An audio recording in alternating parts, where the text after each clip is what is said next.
चलें स्टार्ट कर लें।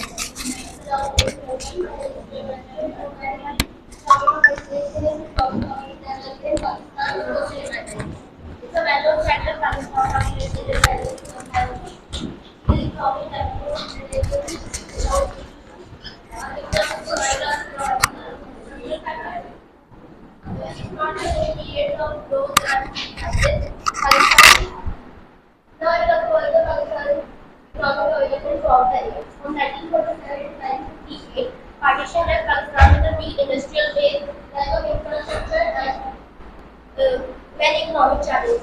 The first five-year plan was focused on the industrialization and agricultural improvement. From 1968 to 1971, Pakistan was under the governance of Ayub Khan, in which the Green Resolution was introduced, during which Pakistan saw moderate growth in its economy. The GDP growth rate from 6% around per year. But the 1965 Indo-Pak War and the 1970 Mughal War that left the partition of Bangladesh from Pakistan left a huge impact on economic stability.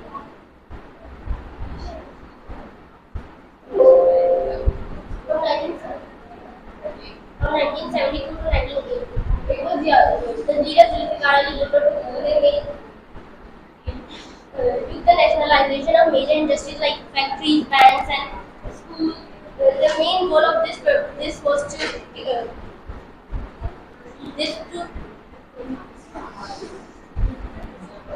the main purpose of this goal was to introduce government control and equality, but the result of mismanagement and inefficiency and debt. From 1990 to 1999, it was Ziaul Huq's era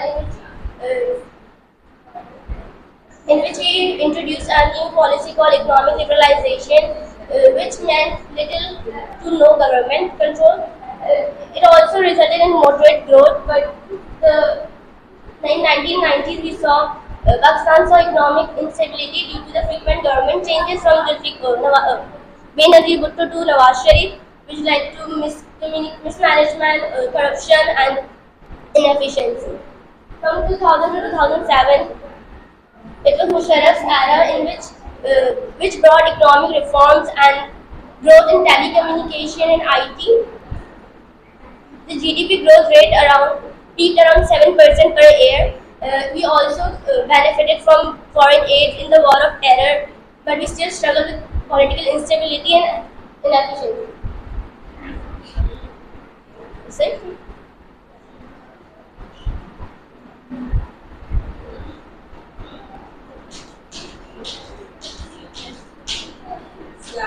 My name is our topic is about Kashmir dispute. Pakistan and India always had a complex relation since their independence. Due to that, majority always precipitated between both the sides. Pakistan and India fought two times. The first war was held in 1947 to 1948. Pakistan and India both fought, but neither claimed full control. Pakistan got 45 or 35% of Kashmir. India got 55% of Kashmir. The second war was held in 1965. Pakistan sent their firefighters to Indian territory, but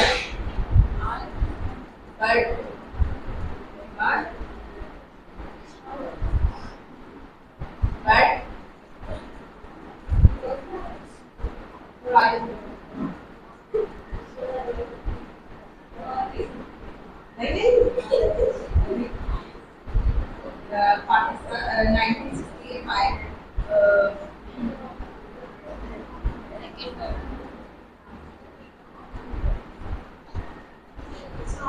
India retaliated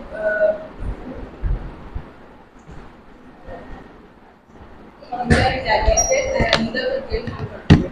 Pakistan.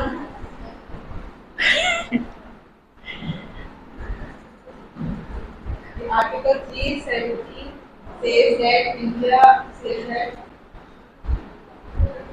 बस कर रही थी। Sir याद नहीं आ रहा मैंने क्या पढ़ा क्या बदलूं बस सही है ना इतना काफी है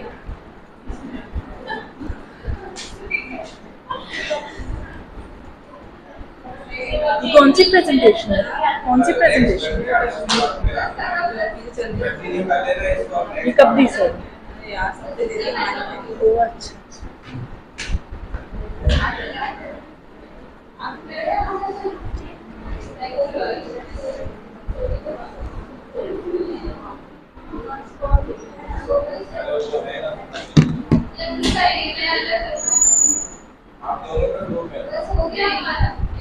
सर हमारा हो गया हम जीरो कर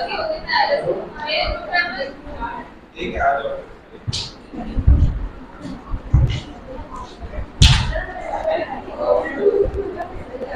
मैं तो भूल गई भाई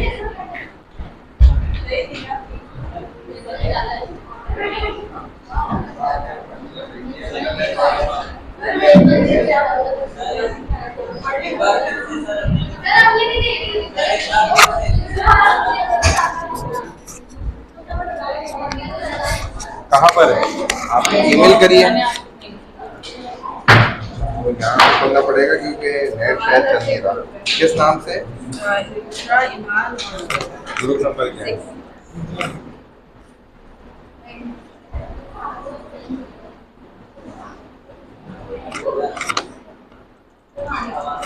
इंटरनेट ही नहीं चल रहा।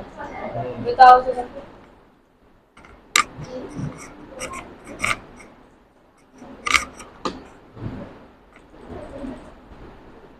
उन्होंने कैसे खोली? वो मैंने यहाँ डाउनलोड करके उनको खोल दिया।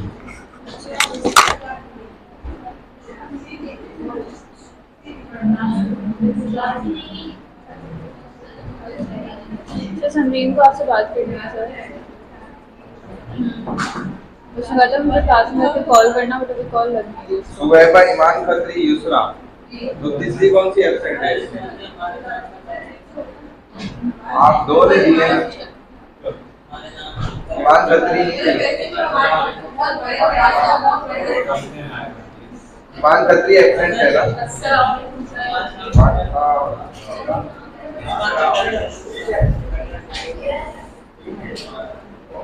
किस नाम से आप? फिल्जा खत्री। फिल्जा खत्री। फिल्जा।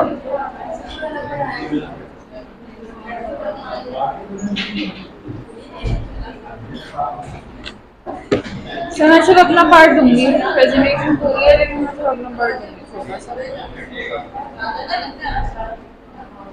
ईमान खत्री एब्सेंट है? अभी नहीं होंगे। अच्छा।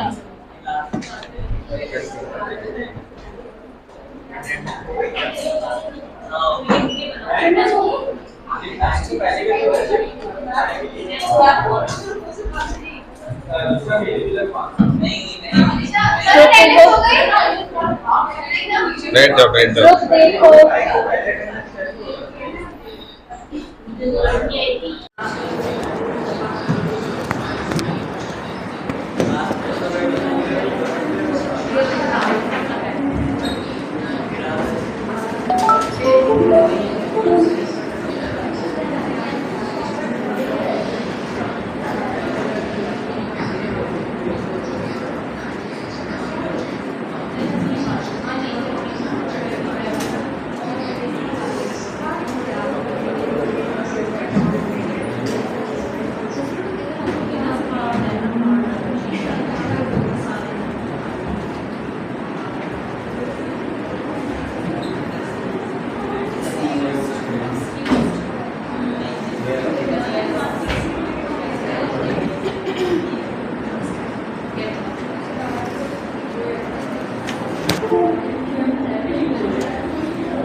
partition happening, obviously not all of them were happy about it. Some were obviously denying the fact that it has to be separate. So I'm here to discuss about few factors, not all of them in maximum capacity, but I am going to discuss some of them.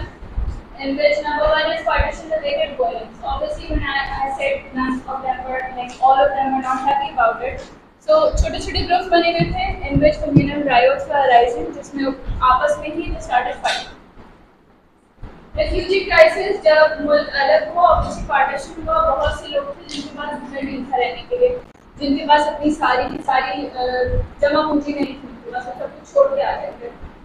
तो उन लोगों के पास रहने के लिए कोई जगह नहीं थी. Obviously as a state of Pakistan जो उसको गवर्न कर रहे थे उस टाइम पे they had to make sure उनके पास रहने के लिए कोई ना कोई जगह हो. So they had to spend on that. इसके अलावा एडमिनिस्ट्रेटिव वैक्यूम है. जब एक नया मुल्क बनता है तब उसको एडमिनिस्ट्रेट करने के लिए हर वक्त अवेलेबल नहीं होता है. प्लस इसके अलावा बहुत टाइम लगता है प्रॉपर गवर्नमेंट असाइन करने के. इसके अलावा प्रिंसली स्टेट इशू है, यानी कि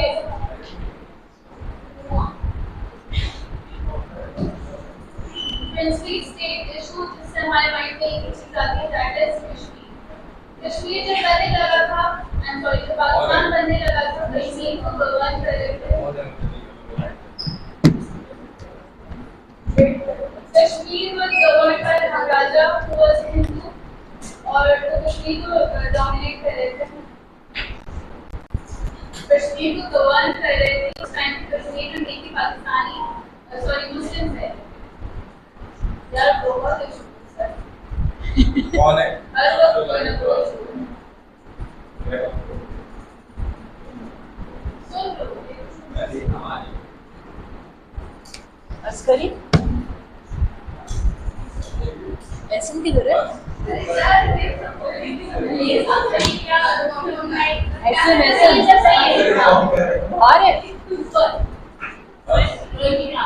अभी भी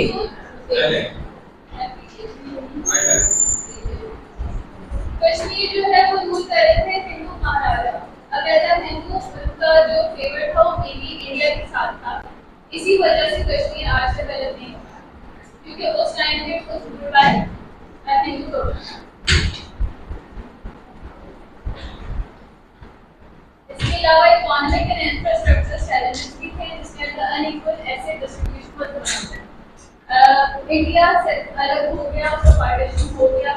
now see government army all the assets were towards India. अब जब पार्टीशन हुआ था उनको एक वो डिसीजन लेना पड़ा जो उनके फेवर में नहीं था. एंड थ्रू दैट उनके पास एक और चीज आई कि जो एसेट्स हैं हमारे पास, जो पैसा है हमें उसको आधा आधा करना है. और वो आधा अगर अभी सही से नहीं हो पाया उसमें बहुत सारे रिफॉर्म्स साइन हुए थे कि सेपरेट होगा प्रॉपर्ली विद ऑनेस्टी, बट वो कभी भी नहीं, जिसकी वजह से पाकिस्तान वाज एट स्टेट.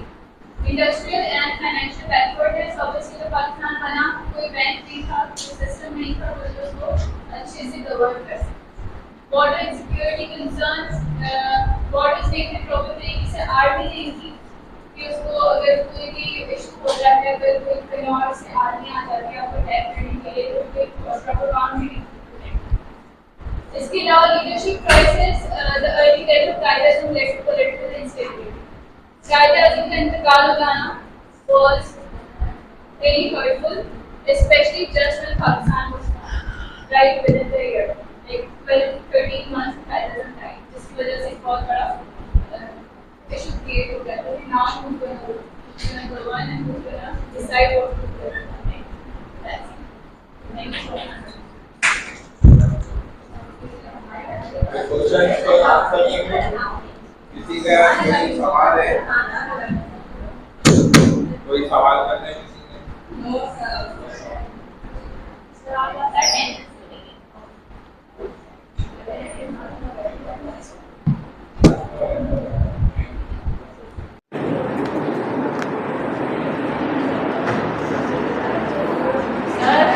जी हाँ जी. प्रेजेंटेशन दी थी ना आपने, ग्रुप में डन करके हमारी टेक कर दिया था. क्या ग्रुप नंबर क्या था? 14 था ना सर, 13 या 14 था. अभी देख लेना.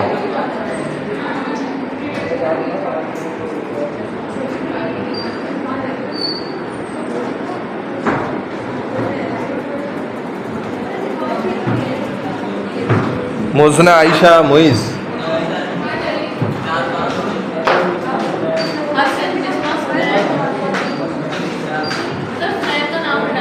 नाम क्या था?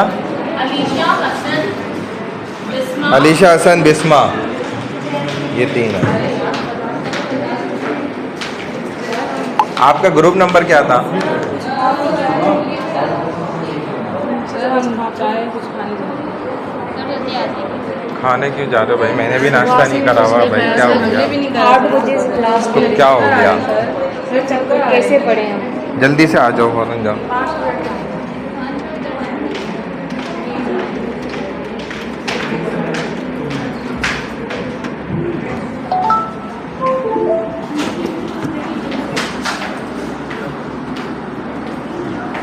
चले जी।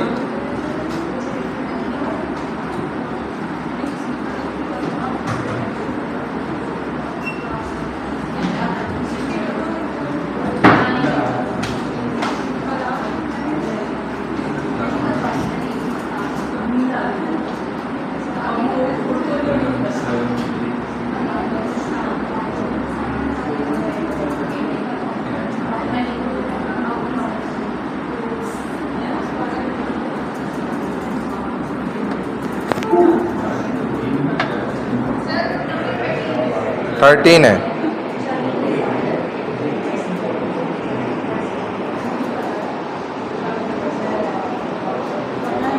मुजना आयशा मुइज। फिल्जा समझी।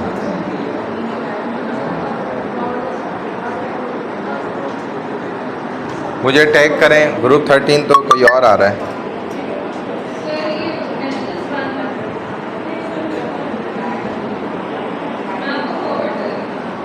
हाँ फॉरवर्ड कर दो प्राइवेट में।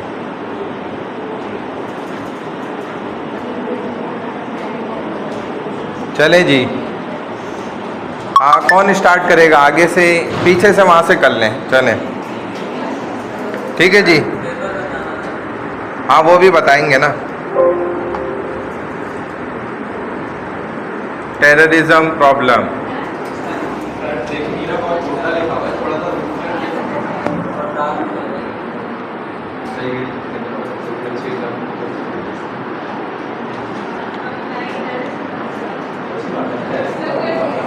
चल ठीक।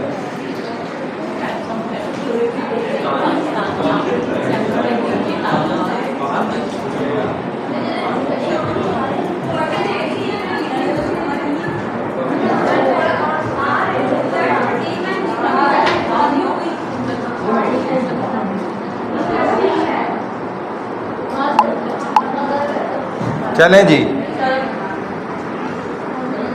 चलें ना भाई। बस मैं ऐसे करता जाऊंगा, आप पढ़ती जाएं।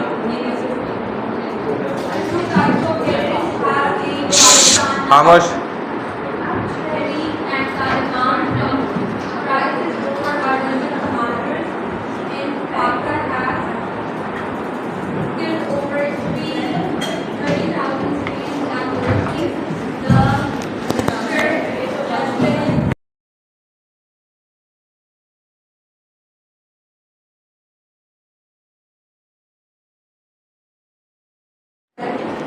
लश्कर जंगिया है, ठीक है। हाँ कर दूं?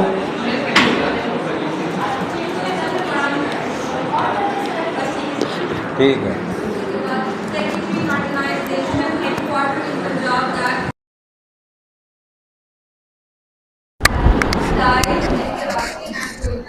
Basically speaks to any or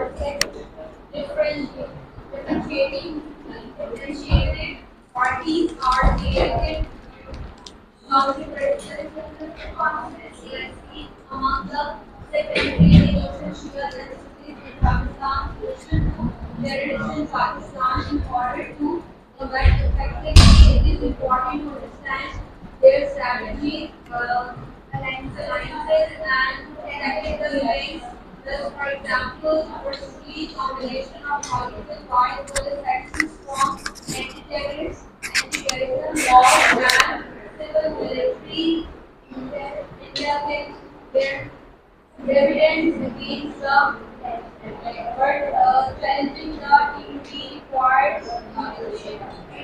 requires in addition a degree of convention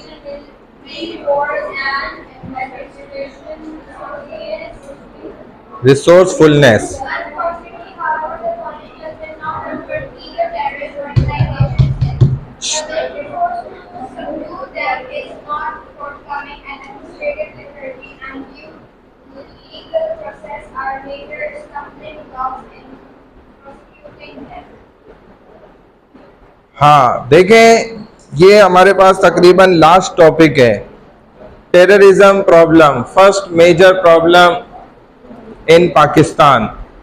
जो मैंने आपको पहले एक डिटेल बताई हुई थी, डिस्क्राइब किया था आपको बाकायदा तहरीक तालिबान को लेकर कि जो हमारे प्योर नेचुरल तालिबान हैं वो तो बहुत ज़बरदस्त लोग हैं, लेकिन उनके ख़िलाफ़ जो दूसरे उन्होंने अंग्रेज़ों ने तालिबान तैयार किए थे जो फिर उनके भी आउट ऑफ कंट्रोल हो गए। और इस पर एक रिकॉर्डेड बयानिया वीडियो आपको रिकॉर्डेड यूट्यूब पर मिल जाएगी, जिसमें उन्होंने खुद इस बात को एक्सेप्ट किया। यूएनओ की मेंबर है वो खातून, अमेरिकन नेशनल है, और उसने खुद बताया है ये बात कि हमने ये खुद एक तालिबान की तहरीक बनाई और उसमें हमने खुद तालिबान को तैयार किया कई सालों तक, और फिर वो आखिर में हमारा मकसद पूरा होने के बाद, यानी कि उनका मकसद यही था कि जो असल तालिबान है उनको गलत साबित करना, उनको गलत बना के दुनिया की नज़र में पेश करना कि ये दहशतगर्द हैं।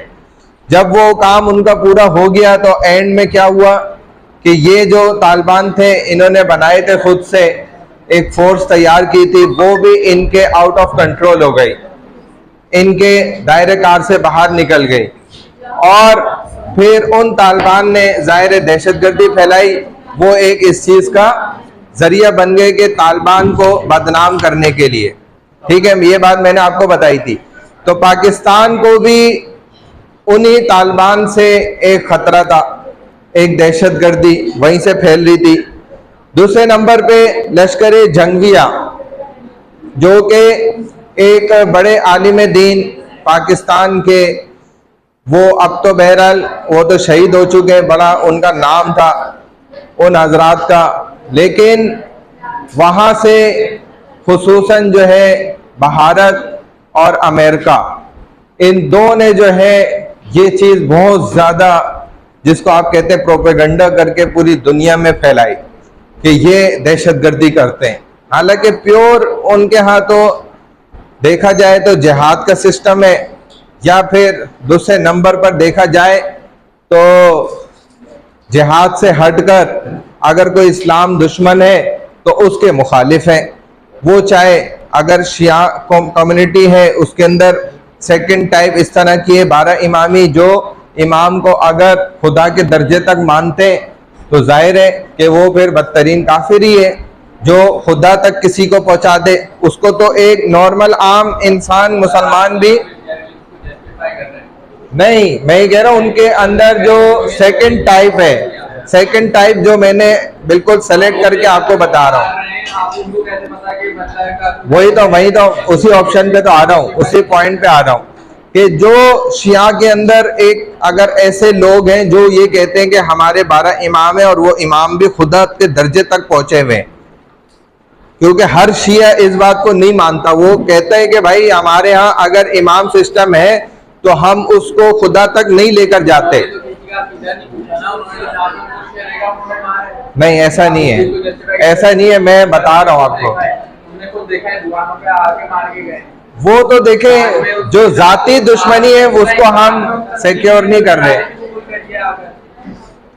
वही तो मैं आपको बता रहा हूँ। यही तो चीज मैं आपको अर्ज कर रहा हूँ कि देखें अगर कहीं पर एक आध वाकया, नहीं सही कह रहे हैं आप, एक आध वाकया अगर कहीं पर ऐसा होता है तो हम उसको नहीं कह रहे। 2012 से लेकर 2018 तक मुसलसल सिर्फ कराची के अंदर 18,000 बंदे मारे, 18,000 कराची में। तो ये चीज आप जस्टिफाई कैसे? यही तो मैं आपको बता रहा हूँ कि ये दहशतगर्दी किस तरीके से बनती है ना। सुनोगे, देखो सुनोगे तो समझोगे ना, ये तो मैं अर्ज कर रहा हूँ। अभी पूरी बात तो होने दो, फिर तुम सही गलत कहना ना, अल्लाह के बंदे। अभी तुमने बस बोला कि रुको, तुमने कहा रुकना तो था ही नहीं, आगे मैं कहने वाला था भाई जाने दो। पूरी बात सुनोगे तो समझोगे ना, फिर आप सवाल करें। जब पहले पूरी बात नहीं सुनेंगे तो फिर तो ऑब्जेक्शन खड़े होंगे। भाई वो पढ़ा रहे हैं, वो टीचर है, वो टीचर है, तो पढ़ने दो ना, पढ़ने दो।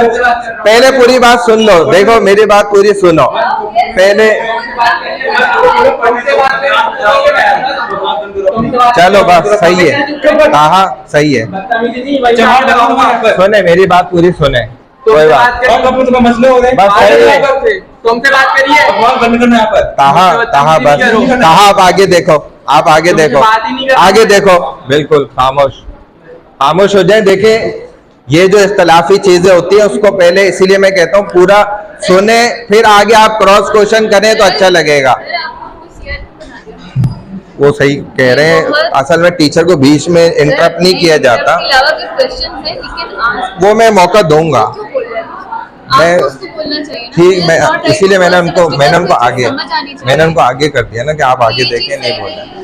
अच्छा पहले मेरी बात को कंप्लीट होने दे, फिर मैं इनका सवाल भी रिपीट करूंगा, उसका आंसर भी दूंगा, ठीक है। अच्छा मैं ये बात अर्ज कर रहा हूं, पहली बात आपने इसको गलत तरफ ले गए।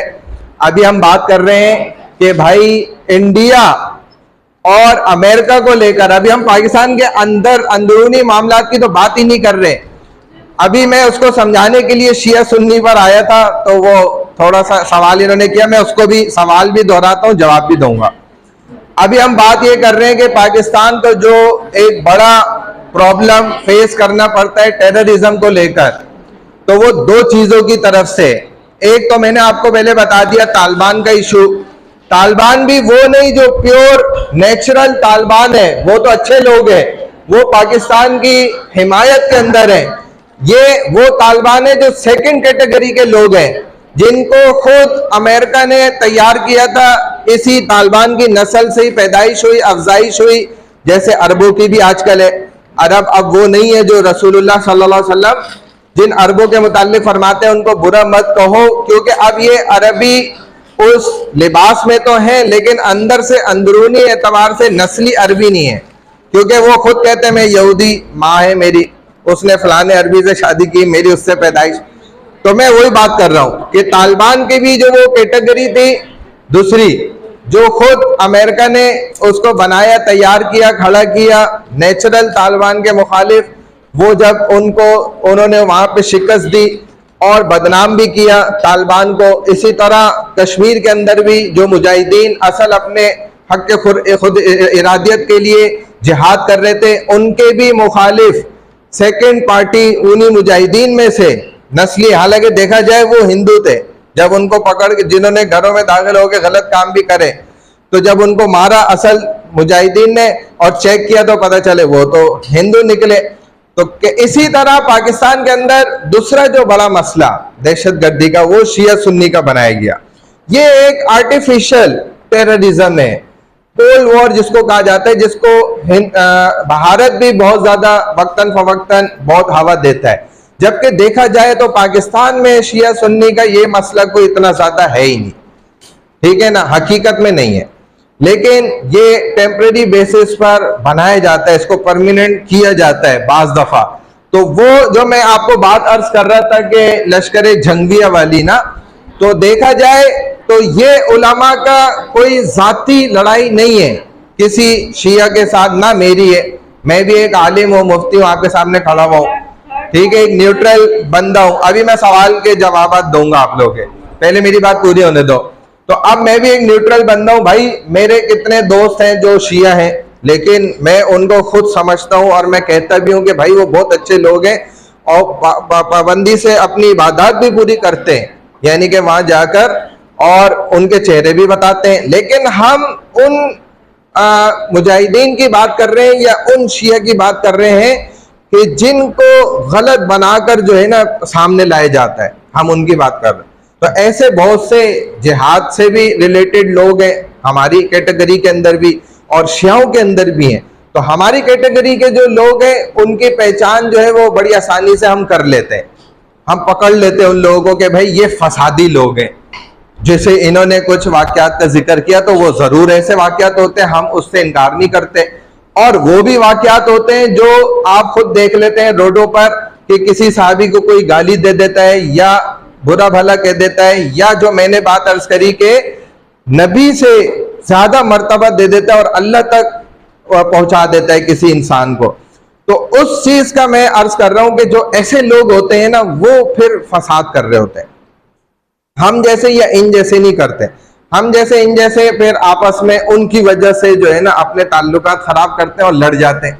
हालांकि असल समझदारी और अक्लमंदी इसमें है कि भाई हम कभी भी किसी सियासतदान को भी लेकर, या चाहे वो कोई जिहादी पार्टी हो उसको लेकर, या कोई शिया की जमात हो उसमें कुछ लोग ऐसे हो तो उनको लेकर, या किसी और भी कहीं पर भी कोई हो उसको लेके हम आपस के ताल्लुकात क्यों खराब करेंगे यार। हमने तो देखो अपने साथ हमने रहना है। ये लोग इनकी तो वो जॉब होती है, वो अपना उससे गलत काम के जरिए पैसा कमाते हैं और वो वीआईपी जिंदगी भी गुजारते हैं। अल्लाह भी उनको बाज़ जगहों पर पकड़ कर लेते हैं, अक्सर अल्लाह छोड़ देते हैं, दुनिया इम्तिहान की जगह है। लेकिन हम उनके पास जाके बैठ नहीं सकते, वो हमारे से बहुत आगे की चीज होते हैं वो लोग। तो हम उनकी वजह से आपस में क्यों लड़े। हम तो भाई अपने हमने तो साथ रहना। हमारे घर के आसपास बहुत से शिया घर हैं, हम तो कभी उनसे नहीं लड़ते, हम उनको सलाम दुआ भी करते हैं, ईद भी मिलते हैं, कुर्बानी भी साथ कर रहे होते हैं उनके, वो हमारी मस्जिद में नमाज भी पढ़ते हैं, ईद भी पढ़ते हैं। कभी अगर हमें मौका मिलता है हम उनकी मजलिस होती है हम उसमें भी चले जाते हैं, दावत में कोई ऐसा इशू नहीं है, कोई मसला नहीं है। लेकिन जहां मसला आता है दहशतगर्दी का, वो हर जगह पे देखें उंगलियां पांच बराबर नहीं है। तो अगर आप डिफेंड करेंगे अपनी जमात को, अगर मैं फॉर एग्जांपल इधर अपनी जमात को डिफेंड करने खड़ा हो जाऊं कि नहीं जी हमारी जमात में कोई बुरा है ही नहीं, तो मैं गलत हूं। मैं तो कह रहा हूं कि भाई हमारे में भी होते हैं लोग ऐसे ही। कोई अगर शिया कम्युनिटी का बंदा वो खड़ा हो जाए तो जी हमारे यहाँ है ही नहीं, तो वो भी गलत है। तो हर जगह पर है ये चीजें, उन्हीं को हम पॉइंट आउट कर रहे हैं कि अच्छा ये मसला शुरू वहां से हुआ। तो उन उलमा की इसमें कोई खता या गलती नहीं। देखें एक आदमी अभी जो वाकया हुआ, इंडिया ने जो मिसाइल मारा, 12 बच्चे उनके घर के शहीद हो गए। अब मेरा नहीं ख्याल कोई शिया भी खड़े होकर ये कहेगा कि भाई ये सही हुआ है, कभी भी नहीं कहेगा। हमें इस बात का अंदाजा है, वो भी यही कहेगा, शिया भी यही कह रहे हैं कि भाई ये गलत हुआ है, इसको हम कंडेम करते हैं। कोई भी इसको नहीं कहेगा ठीक हुआ। तो ये चीज है। अब उस पर क्या होता है कि जाहिर है जब किसी के घर के लोग शहीद हो, अब वो चाहे शिया के अंदर भी अगर गलत लोगों की वजह से कोई अच्छे लोग भी बेचारे मारे गए, शहीद हो गए, या जो भी ऐसे वाकयात हो गए, तो हम भी उसका कंडेम करते हैं। हम नहीं कहते कि ये सही हुआ, कभी भी हम नहीं कहते। एक हमारे आलिम दीन अगर फजर पढ़ा के निकल रहे और वो टारगेट हो जाते हैं और पता चलता है जी किसी कोई शिया इकरार करता है मैंने किया है, हमने किया, तो हम कभी नहीं शिया कम्युनिटी को वो करते, क्योंकि हमें पता है कि अच्छे बुरे लोग हर जगह हैं और इस्तेमाल किया जाता है उनको। बात समझ गए।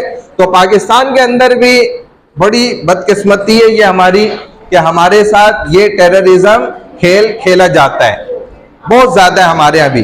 तो एक जो बड़े मसाइल है, फ्यू पॉइंट्स है, मेजर जो टेररिज्म है पाकिस्तान में, वो इन दो चीजों को लेकर है। ठीक है, अब आप जो कोई सवाल करना चाहते हैं वो करें। हाँ जी। आपने सारी बात सही की, बट चॉइस ऑफ वर्ड्स गलत है। हाँ। आपको बोलना चाहिए था जो एक्सट्रीमिस्ट लोग हैं ना, हाँ बिल्कुल, इसमें भी एक्सट्रीमिस्ट लोग जो है बिल्कुल ऐसे ही, यही बात है। आपका क्या सवाल था? थर्ड पार्टी से चिंगारी छोड़ती है दोनों के बीच में, हाँ और वो लड़ाई रहती है। शिया को बोलते हैं कि सुन्नी तुम पे हमला किया, सुन्नी को बोलते हैं शिया ने हमला किया, और दोनों ने किया नहीं होता, उनकी वजह से वो बढ़ जाता है। बिल्कुल, फिर वो आपस में लड़ते हैं। बिल्कुल यही चीज है। तो हम तो भाई देखें, अगर बहुत से ऐसे शिया हैं जिन्होंने मुझसे खुद कुरान पढ़ा है, उनके बच्चों ने कुरान पढ़ा है, बड़ी उम्र के सफेद रीश, उन तक ने माशाल्लाह अपना कुरान हमसे पढ़ा, पूरा सही कर लिया कुरान माशाल्लाह। हमारे लोगों का भी गलत होता है, वो पढ़ते हैं सही कर लेते हैं किसी टीचर से, उनके पूरे घराने ने पढ़ा। मैं खुद जब छोटा था मैं उनके घर जाता था, मैंने सबको कुरान पढ़ाया, हमारे पड़ोसी थे सारे, तो इसमें कोई ऐसी वो चीज नहीं है, हम तो शुरू से साथ रहे, खेलते रहे। लेकिन बात वही है, एक्सट्रीमिस्ट लोग हर जगह पर हैं, उनकी वजह से हम समझदार और पढ़े लिखे लोगों ने आपस में फड्डे नहीं करने हैं भाई। हम तो अक्लमंद लोग हैं ना, सब्र और तहम्मुल का मुजाहिरा करने वाले लोग हैं, और हर पॉइंट ऑफ व्यू से हर चीज को देखते हैं, पहले समझते हैं, फिर हम आगे कोई स्टेप उठाते हैं। ठीक है ना। अब आपका क्या, इन्होंने सवाल ये किया था, ये कह रहे थे कि भाई बहुत से ऐसे वाकयात हुए, मैं बिल्कुल मानता हूं हुए होंगे ऐसे वाकयात, लेकिन वो अच्छे लोगों के हाथों नहीं हुए, ना इनके अच्छे लोगों के हाथों हुए, ना हमारे अच्छे लोगों के हाथों हुए। अगर इनके भी लोगों के हाथों हुए तो बुरे लोग थे, अगर हमारे भी लोगों के हाथों ऐसे वाकयात हुए तो वो बुरे लोग थे। हम कभी ये नहीं कहेंगे कि शिया आलिम को हमारे किसी ने खुदा न खास्ता मारा, कत्ल कर दिया तो वो सही करा, कभी भी हम नहीं कहेंगे ऐसा। ये तो मतलब कॉमन सेंस की बात है यार भाई, एक जानवर की को तकलीफ देने की इजाजत नहीं है। बकरा ईद थी, अब सब लोग जानवर लाए थे, खाना नहीं टाइम पे दिया, पानी नहीं, 10 दफा उसके सामने पानी रखना है, वो तो बेजबान है, वो मांग ही नहीं सकता, वो नहीं रखा तो हम तो उसको गुनाह कहते हैं। बजाय इसके कि हम एक इंसान का खून कर दिया जाए और हम कहेंगे ये सही हुआ, ऐसा कर, चाहे काफिर का खून हो जाए, हम नहीं कहते ये सही हुआ, हम तो उसको भी गलत कहते हैं। तो मैं यही बात कह रहा हूं, इनके भी सवाल का जवाब यही है, और तो नहीं है कोई सवाल किसी का। है ये भाई, क्लियर हो गया सारे सवाल, क्वेश्चन आंसर क्लियर हो गए। हाँ, और स्टूडेंट्स देखें, आप लोग भी आपस में एक दूसरे के नेबर हैं। कुरान ने कहा है कि आप लोग एक दूसरे के पड़ोसी हैं। पड़ोसियों की डिफरेंट टाइप्स हैं, जिनमें से मैं आपको 3 मेजर टाइप्स हैं तो एक बता दूं, जिसको कुरान ने भी कहा है कि जो किसी एक जगह पे आपस में बैठे हुए हैं ना, एक दूसरे के करीब बैठे हुए, डिफरेंट रॉस में बैठे हुए, ये भी आपस में एक दूसरे के पड़ोसी हैं। और इन पड़ोसियों के आपस में बहुत से हुकूक होते हैं, राइट्स होते हैं। उनमें से एक राइट ये भी होता है कि भाई क्लास में जितने भी स्टूडेंट्स आपस में बैठे हुए पड़ोसी हैं तो ये क्लास की बातों को राज रखते हैं, क्लास से बाहर जाके नहीं बताते भाई वो आपस में ऐसे हो गई थी और बात जो है ना वो लड़ाई हो गई या फलाना, ये राज की बात होती है। तो मैं यही आप लोगों से उम्मीद रखता हूँ कि ये बात इधर ही खत्म हो गई। बस ये हमारी आपस की होती हैं चीजें, और इनको क्लास में ही सॉल्यूट कर देना चाहिए। ठीक है ना, समझ गए बात भाई।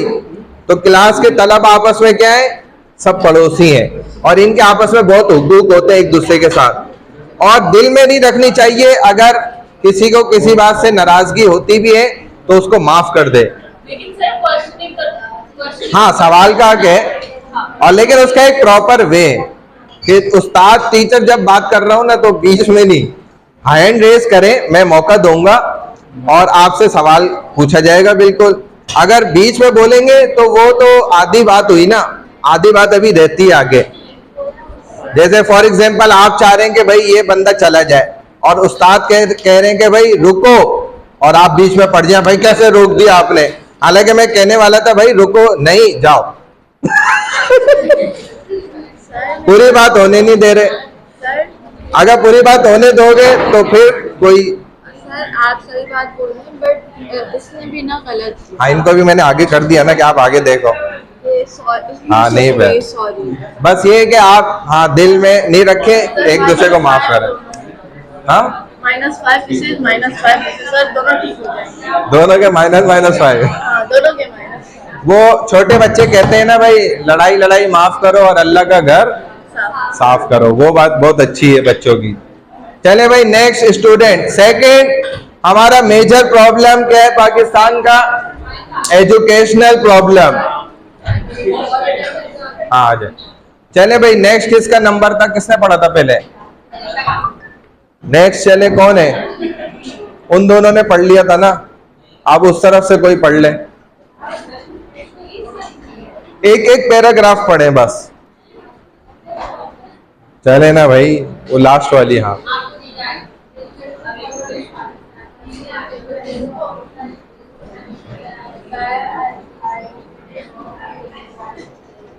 सर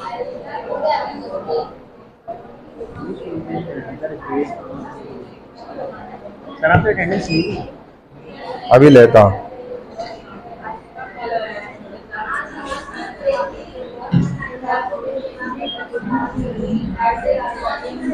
यहाँ तक हो गया। अच्छा भाई देखे, पाकिस्तान में ना तालीमी निज़ाम का तफावुत जो है, आपस में देखें दो सिस्टम है, जिसकी वजह से पाकिस्तान में तालीम का निज़ाम दरम बरम हुआ है। दो सिस्टम में ये बात नहीं कर रहा कि दीनी तालीम अलग है और दुनियावी तालीम अलग, नहीं। आपकी अंग्रेजी तालीम के कई सिस्टम बन चुके हैं। जैसे आपको पता है अच्छी तरह भाई, ये क्या है, गवर्नमेंट स्कूल है, ये सरकारी स्कूल है, यहाँ पर मैट्रिकुलेशन सिस्टम है।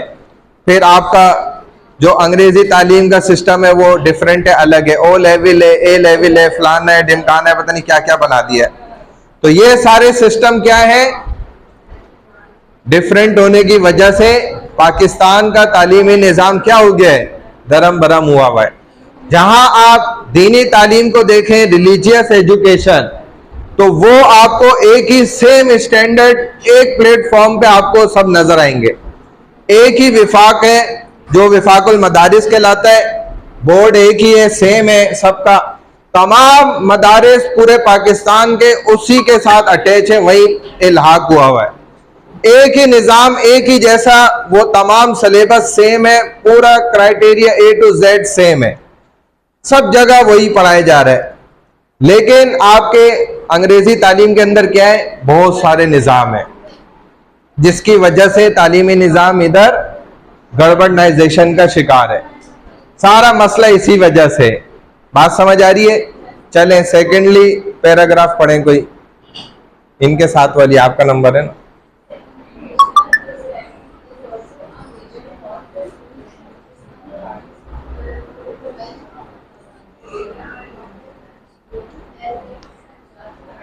अब बात यह है कि बलूचिस्तान का कवर्ड एरिया देखा जाए, उसके एतबार से वहां पर जो स्कूल होने चाहिए मौजूद, वो बहुत कम है तादाद में। और अगर आप पंजाब को देखें तो वहां पर बेतहाशा स्कूल आपको नजर आएंगे। फिर इसी तरह अगर आप को एजुकेशन सिस्टम को देखें, अगर उसको सेपरेट करें तो उसके एतबार से रेशो जो है वो भी बहुत ज़्यादा गलत है, क्योंकि अल्लाह ताला ने हर तकरीबन 2 खवातीन 2 बच्चियों के बाद एक बच्चे को रखा है, कम अज कम मिनिमम 2 बेटियां हैं फिर एक बेटा है, और कहीं पे है तो इससे ज्यादा है। ऐसा बहुत कम है कि सिर्फ बेटे बेटे हैं, लड़के कम रखे हैं अल्लाह ने खुद, क्योंकि अल्लाह ने इक्वलिटी करी है, ये इक्वलिटी है, एक मर्द के बराबर 2 औरत की गवाही है। फिर इसी तरह जो अल्लाह ने कुरान में कहा है कि फन के हो मातौबलको मिनन निसाई मसना व सुलासा व रुबा, तो ये अल्लाह ने गिनती समझाई है। देखो पॉपुलेशन इस एतबार से ही होगी, तुम निकाह करो जो तुम्हें पसंद आए, 2-2, 1-1 की तो अल्लाह ने भी बात नहीं करी, 1-1 वाला तो सिस्टम अल्लाह के है ही नहीं। तो 2-2 से अल्लाह ने स्टार्टिंग ली। अब 2 से मतलब ये पॉपुलेशन का क्राइटेरिया भी होगा, और ये होता ही है, ये नेचुरल चीज है।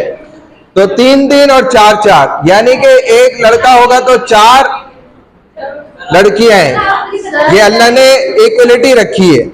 अब उसके एतबार से अगर पॉपुलेशन देखा जाए तो हाँ भाई, मैंने तो अभी और करनी है इंशाल्लाह। अब क्या है इधर के, अगर लड़कियां ज्यादा हैं तो उनके पॉपुलेशन वाइज स्कूलिंग सिस्टम भी उनके लिए ज्यादा होने चाहिए, स्कूल ज्यादा होने चाहिए, और लड़के चूंकि तादाद में कम है तो कम होने चाहिए, लेकिन उलट है। तो ये चीज भी एक क्या है, डेफिशिएंसी है, और ये एक हमारा फ्यू प्रॉब्लम में से एक मेजर प्रॉब्लम है। Thirdly the ratio. चले भाई नेक्स्ट। हाँ भाई डिजाइन मास्टर, आपका नंबर आ गया है। Thirdly the ratio,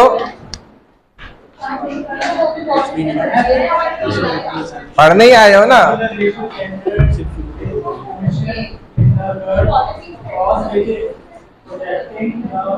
Chinese fuel ratio of boys and girls, which is 10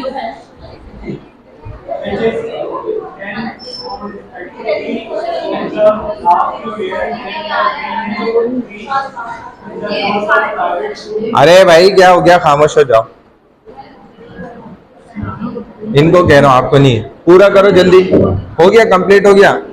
अच्छा, तीसरा जो यहाँ पर पॉइंट है वो ये मसला है, हमारे यहाँ जो प्राइवेट स्कूलिंग सिस्टम है इसने तालीम को बर्बाद कर दिया है, क्योंकि ये टोटली बिजनेस बन गया है।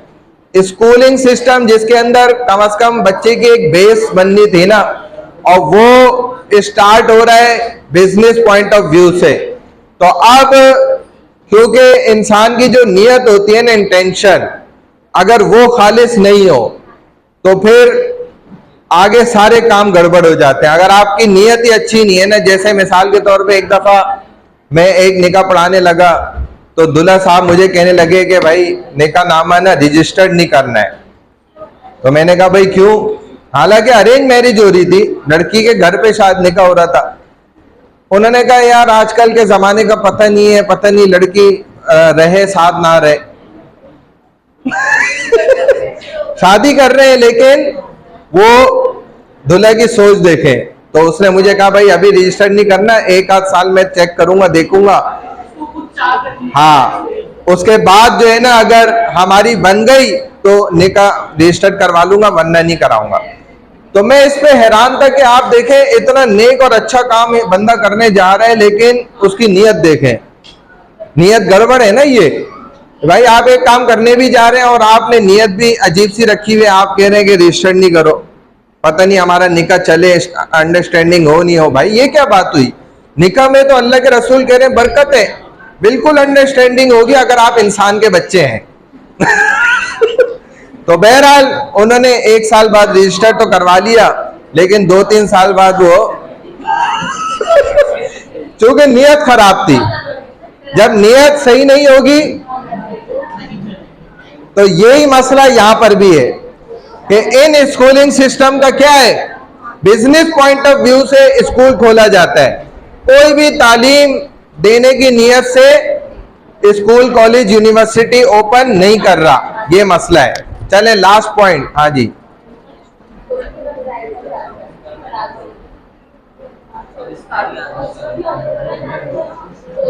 Last point, fourthly the lack of technical education. अरे भाई क्या हो गया? अजाब गिराओ, पानी नहीं गिरा, शोर है। Therefore, less technical people means less progress. So this first tries to be covered by the government of President Mohammad, especially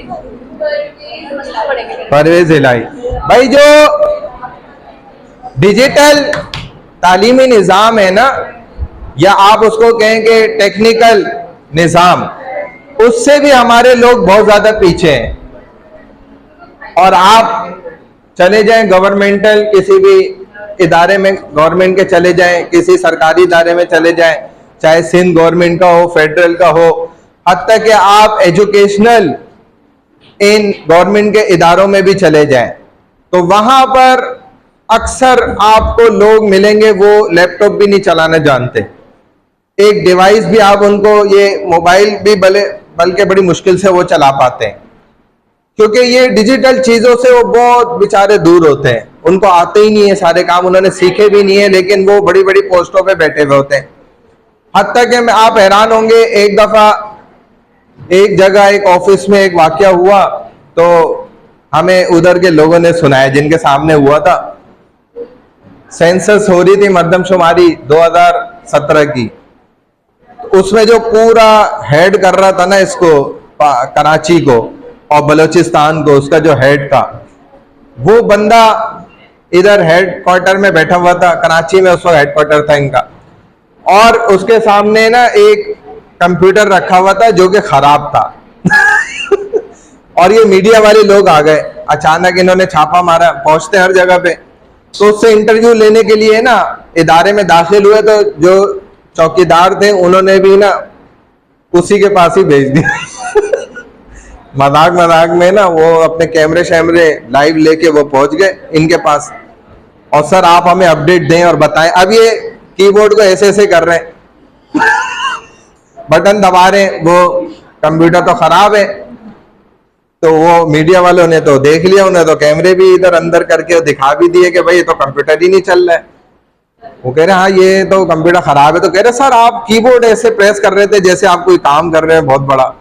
तो यानी कि आप देखिए कितनी अजीब बुराई है ना ये, कि अच्छा उनको तो कंप्यूटर दूर की बात, कोई डिवाइस भी पकड़ा दो ना वो नहीं चला सकते, हालांकि बहुत बड़े ऑफिसर थे, वो पूरा देख रहे थे इस सारी मर्दमशुमारी को, लेकिन उनको इतना तक नहीं आता था बेचारे को।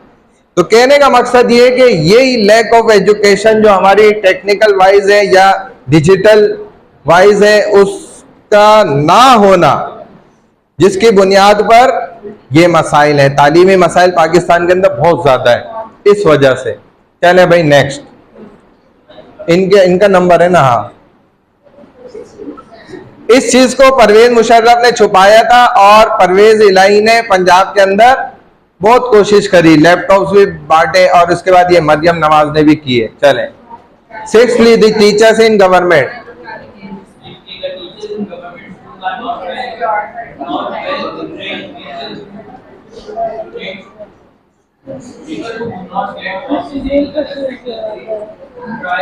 छठा मसला ये है कि जितने सरकारी मुलाजमीन हैं खुसूसन असातिज़ा हैं, ऐसे लोग जो कहीं भी फिट नहीं होते किसी इदारे में, वो एजुकेशनल डिपार्टमेंट में फिट हो जाते हैं, वो इन इदारों के अंदर लग जाते हैं, टीचर, लेक्चरार, प्रोफेसर और ये सब। हालांकि उन बेचारों को कुछ तालीम से लेना देना होता ही नहीं है, उनकी डिग्रियां भी नकली होती हैं।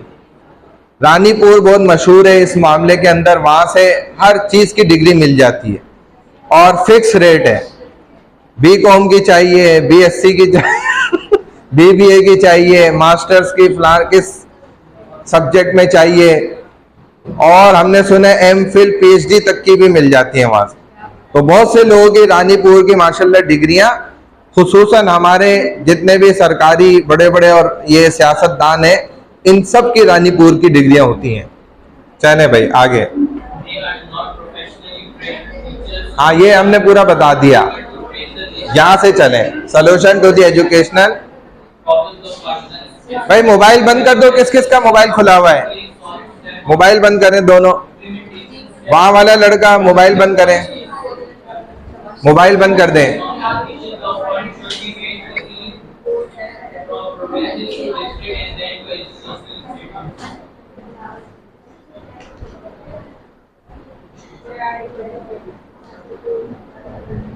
चले मैंने बता दिया।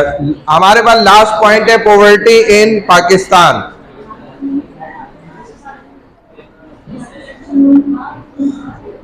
चले पाकिस्तान में जो गुर्बत है ये बड़ा मसला है। जल्दी आ जाना भाई, मैं पेपर डिस्कस कर रहा हूं। चले लास्ट स्लाइड्स हैं ये, चलो भाई।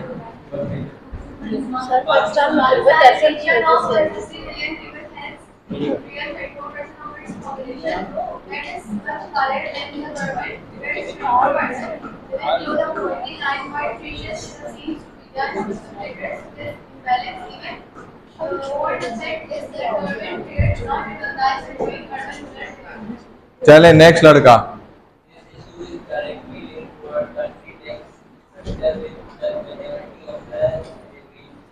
Revenues going into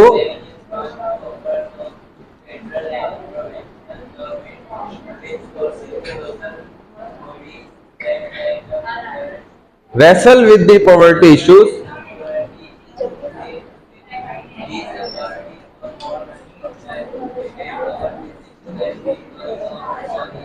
चलें next. The government said that the number of people living below the poverty line has dropped significantly in recent years from 24% of the population in 1999 to 54% today. And in the case of many other developed countries, the government uses that the income yardstick of $1 है। $1. चले next.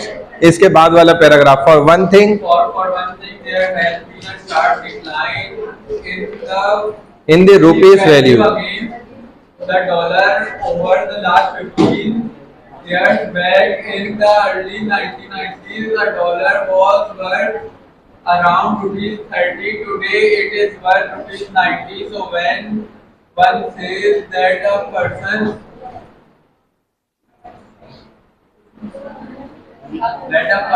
income is $1 a day today, it translates into an income of rupees 90 rupees a day.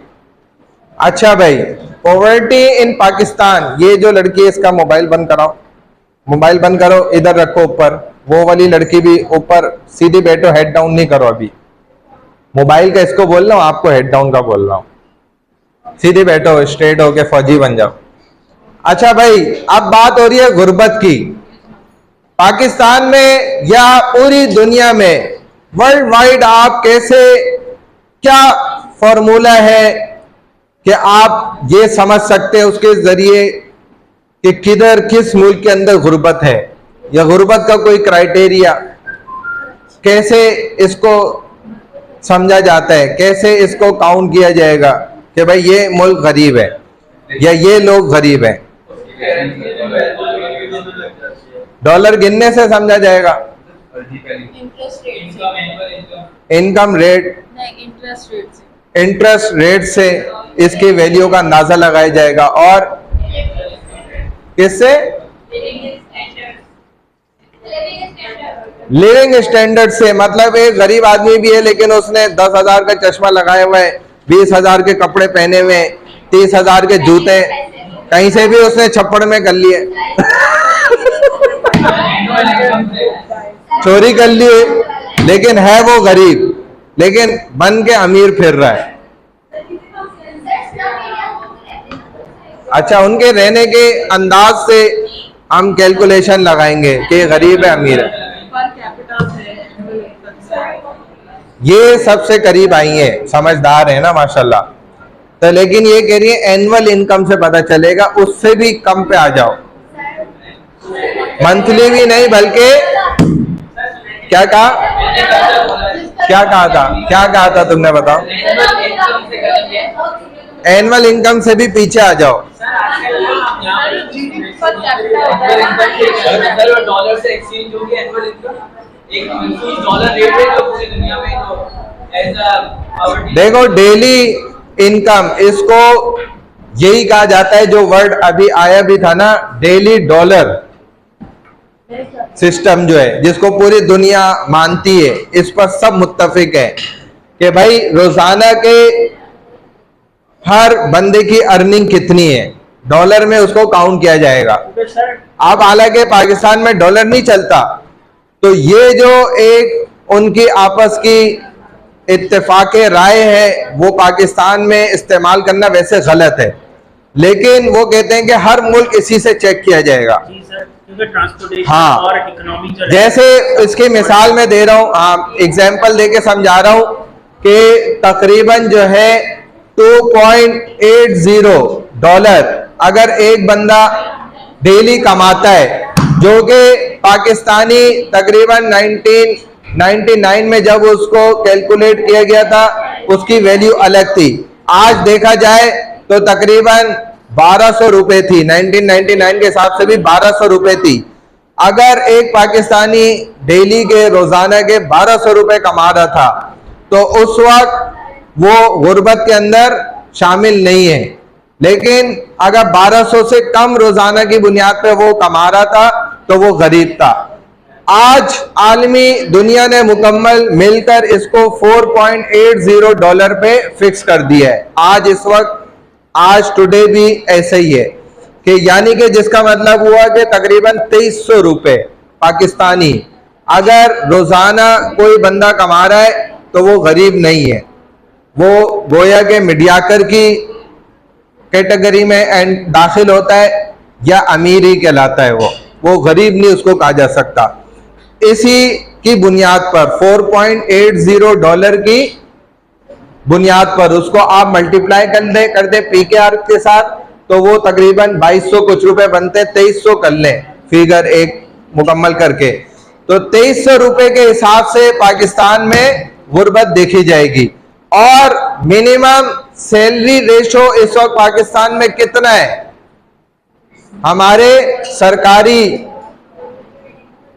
हिसाब से जो सरकार ने fix किया हुआ है कि इससे कम अगर कोई सैलरी देता है 9 to 5 की लेबर की, चाहे वो लेबर यानी कि मजदूर तबका भी है, लेकिन 9 से 5 आपके पास काम करता है ओवर टाइम के अलावा, तो वो पाकिस्तान में कितना रेट फिक्स हुआ हुआ है इस वक्त? 35,000 है। ठीक है, कितना है? 35,000 रुपए वो है जो फिक्स है। अगर 35,000 से कोई कम लेबर को देता है और वो रिटर्न में उसके पास एविडेंस है तो वो केस फाइल कर सकता है। केस फाइल कर देगा तो वो इदारा परेशानी में बड़ी आसानी से आ सकता है। बात समझ गए? ये था इन तमाम मसाइल का जो मेजर पॉइंट्स है मैंने आपको बता दिए। These were the three main current problems that are facing by our beloved country Pakistan. We can overcome to this by correcting ourselves. ये तीन बड़े मसाइल हैं हमारे मुल्क पाकिस्तान के। अगर इनको हम हल कर लें इनका, तो पाकिस्तान बहुत से मसाइल से बाहर आ सकता है। तीन बड़े मसाइल कौन कौन से थे भाई? सबसे पहले तुम बताओ जिसको नींद आ रही है तो खड़ी हो जाओ ना, नींद ऐसे थोड़ी भागेगी। हाँ ना, जाती है, हमें पता है ना, एक खड़े होने से और एक यूं यूं पानी छींटे मारने से। और तुम तो खुद कह रही हो कि आओ आओ वेलकम, तो आएगी नींद और ज्यादा। हाँ भाई बताओ, तीन पाकिस्तान को क्या बड़े मसाइल है, एक बताओ कोई। फीस का मसला बताओगी सबसे पहले। एजुकेशनल प्रॉब्लम है हमारे मुल्क के अंदर। ठीक है भाई, सेकंड प्रॉब्लम क्या है? वो लड़का आप बताओ। हाँ सेकंड वाले, हाँ रुक जाओ। मतलब कि गुर्बत का बड़ा मसाइल है पाकिस्तान के अंदर, टेररिज्म का बड़ा मसला है पाकिस्तान के अंदर, और एक मसला इधर क्लास में भी दरियाफ्त हुआ है। वो कौन सा? आपस की अंडरस्टैंडिंग, मुसलमानों की आपस में मोहब्बत, यूनिटी, ये भी बहुत जरूरी है। ये भी हमारा बड़ा मसला है। करप्शन तो है ही, say no to corruption. No to corruption का मतलब तो पता ही होगा, जहां लिखा होता है वहीं पर ही।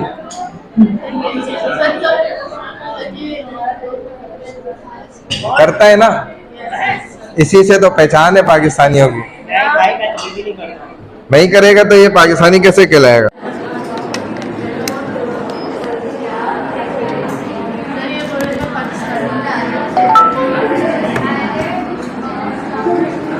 चले भाई, आप सब स्टूडेंट पेपर निकाल लें और फिर अपना नेम और रोल नंबर लिख लें। नेम रोल नंबर लिख लें, पेपर निकाल लें, मोबाइल फोन बिल्कुल बंद करके दूर कर दें अपने से।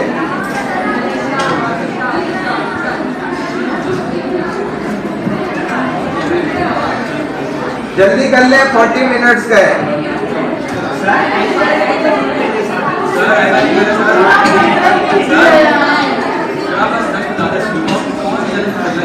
40 मिनट्स, 10 मार्क्स, क्वेश्चन 1। और इसमें इन पॉइंट्स का बहुत ज्यादा ख्याल रखिएगा।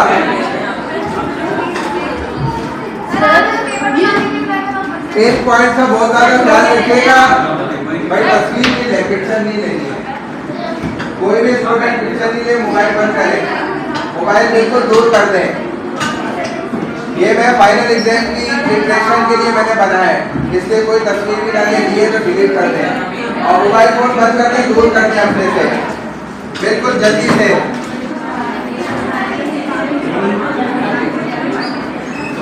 भाई अगर क्वेश्चन 1 है ना आपके पास, इसमें नीचे पार्ट ए दिया है, बी दिया है, सी दिया है, तो आपने आंसर में फिर 1 लिख के, और अगर करेक्ट आंसर ए है तो आपने ए ही लिखना है भाई, पिक्चर नहीं है। 1 नहीं लिखना, 1 लिखेंगे तो ये गलत होगा। ये करेक्ट आंसर नहीं होगा। बहुत से स्टूडेंट्स ने मिड में दो बड़ी गलतियां की थी। पहली गलती ये की थी कि एमसीक्यू क्वेश्चन पेपर पे उन्होंने मार्क कर दिए थे, वहां पर लिख दिए थे, क्वेश्चन पेपर पे नहीं करने, ठीक है। दूसरे नंबर पे बड़ा उन्होंने गलती की थी, क्वेश्चन नंबर गलत डाले थे। मैंने खुद सही करके उनको नंबर दिए थे, लेकिन फाइनल में ऐसा नहीं होगा। आपने क्वेश्चन नंबर बिल्कुल सही डालना है आंसर देते हुए, ठीक है। मैं क्वेश्चन नंबर 1 का आंसर दे रही हूँ, ठीक है। उसी तरह आपने लिखना है। अगर आपके पास क्वेश्चन इस तरह नंबर वाइज है 1 2 3, तो आपने क्वेश्चन का आंसर में 1 ही डालना है। और जो आंसर अगर ये सही है ए की शक्ल में, तो आपने ए ही लिखना है, 1 नहीं लिखना। अगर यहाँ 1 2 3 होगा तो यहाँ भी 1 2 3 में आंसर देंगे, ठीक है। एक पॉइंट को याद रखें। एक और मसला जो मिड में स्टूडेंट ने किया था कि भाई अगर आपके पास पार्ट ए है तो आपके पास ये पूरा पेज है, इसमें आपने पार्ट ए को यहाँ तक लिख लिया। अब ये जगह ब्लैंक है, तो यहाँ से पार्ट बी को स्टार्ट ना करें, नेक्स्ट पेज से करें। बेहतर तरीका ये, इसको आप खाली ब्लैंक छोड़ दें। आखिर में अगर आपको टाइम मिले, कुछ याद आए तो लिख दें, कोई मसला नहीं है। बाकी पेपर पैटर्न में इसके बाद आपको समझाऊंगा। जल्दी इसको स्टार्ट कर लें। ऑफ करूं?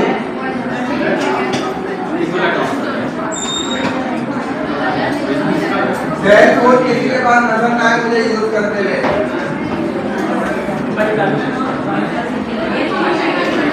सर दोनों लाइटें ऑफ करें ताकि पता चले ना कि इसका फ्यूज ऑन है। मैं जस्ट कर रहा हूँ, कंट्रोल नहीं कर रहा।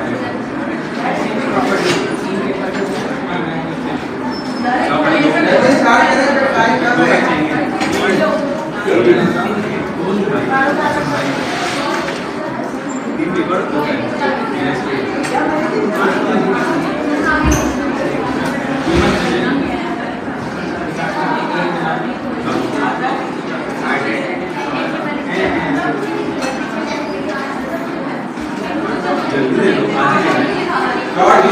शॉर्ट नोट, दो तीन लाइनों का शॉर्ट नोट लिखिए। पहले आप करेक्ट आंसर सेलेक्ट करें, फिर शॉर्ट नोट लिखें।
मैं अभी बताता हूँ।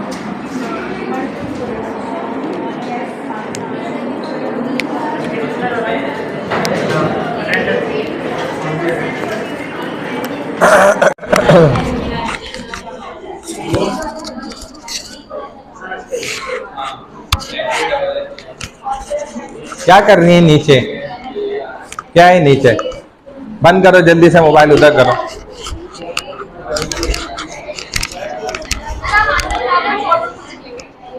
जी हाँ, बड़ा मजे आ रहे हैं।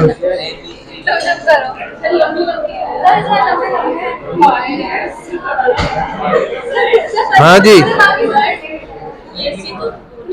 ऑन हुआ है, दोनों चल रहे हैं। हल्का हुआ है,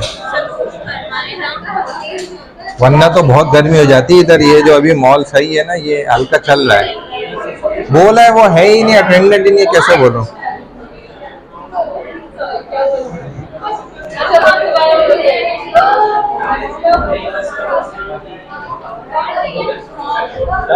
ऊपर नीचे जो मतलब नहीं, तू पहले कर ले कुछ।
बातें नहीं करें।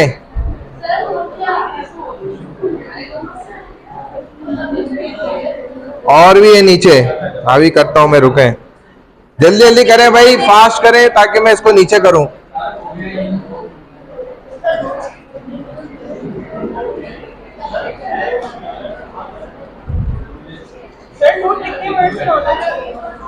बस 2 से 3 लाइन हो।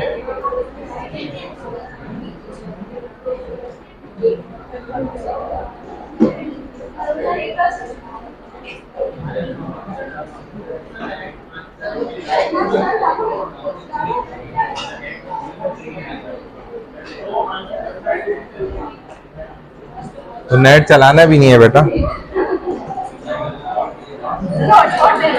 दिमाग का नेट नहीं चल रहा।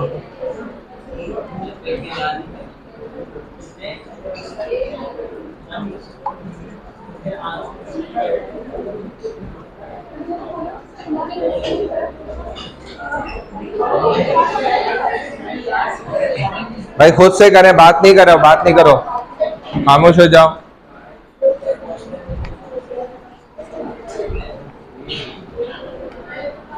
क्या हुआ? हो गया? 3rd तक हो गया?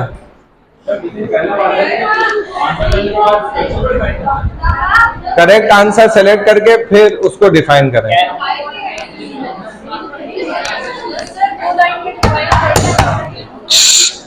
2 से 3 लाइन बस।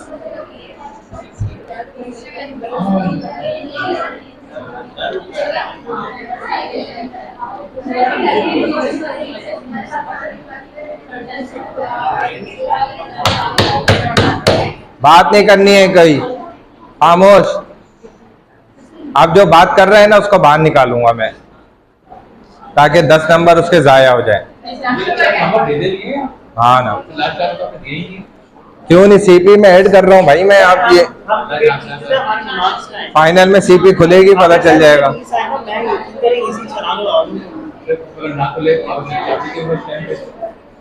क्यों नहीं खुलेगी? सीपी दूंगा मैं भाई।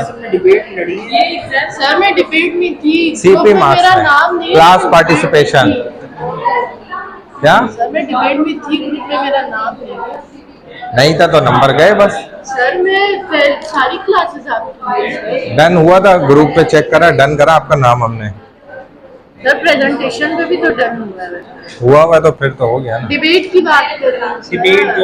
डिबेट में नहीं थे आप?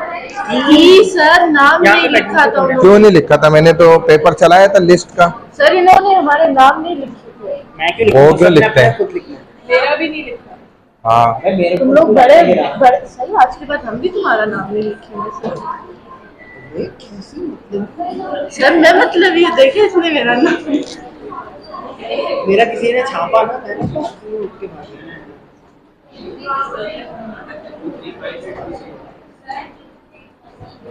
जी ये सारे सही आंसर हैं।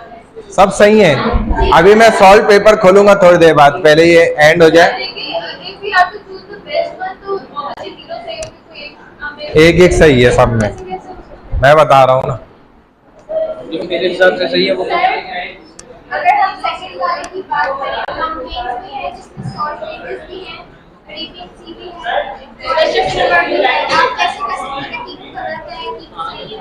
बेस्ट तो कोई भी हो सकता है। देखो पॉइंट, देखो क्वेश्चन में पॉइंट देखो, Pakistan influence the countries development, उसमें एक ही पॉइंट आता है यहाँ पर, दूसरा तीसरा कोई भी पॉइंट नहीं आएगा। क्यों सर? एक ही मेजर पॉइंट है बस। मैं अभी आपको सॉल्व दिखा दूंगा ना, और वजह भी बता दूंगा ये क्यों है।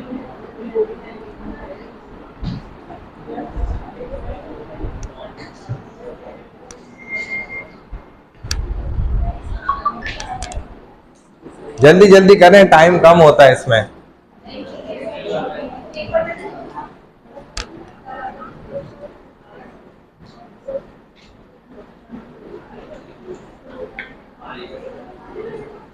करेक्ट आंसर को सेलेक्ट करना है, फिर एक शॉर्ट नोट लिखना है 2 से 3 लाइनों पर उस पे।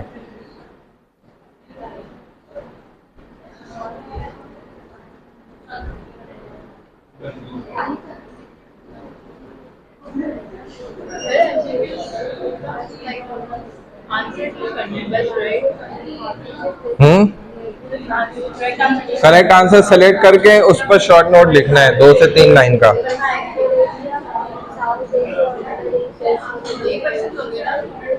हाँ हाँ बिल्कुल, इसको प्रिंट ले लेना एग्जामिनेशन से। मैं अभी पेपर पैटर्न समझाता हूँ, इसके बाद पेपर पैटर्न के बाद समझाता हूँ।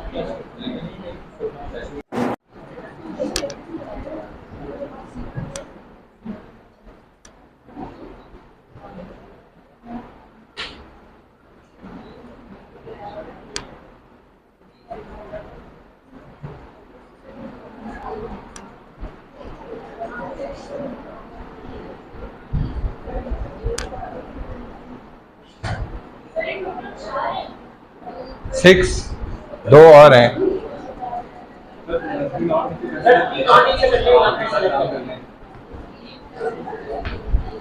जल्दी कर लो भाई, मैं नीचे कर रहा हूँ। आप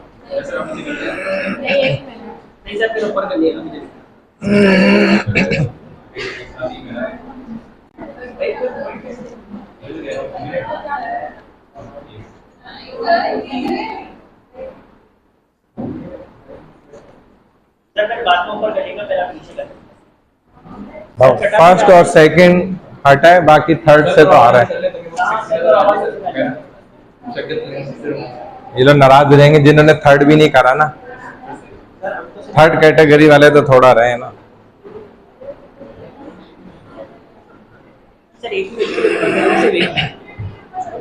मतलब 1 पे लेके जाऊं?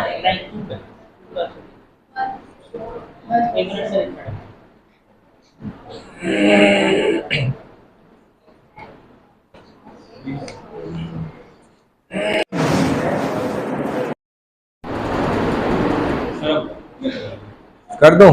नहीं नहीं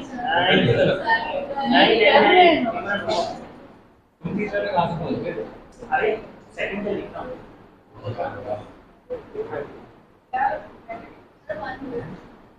हाँ 1 पे।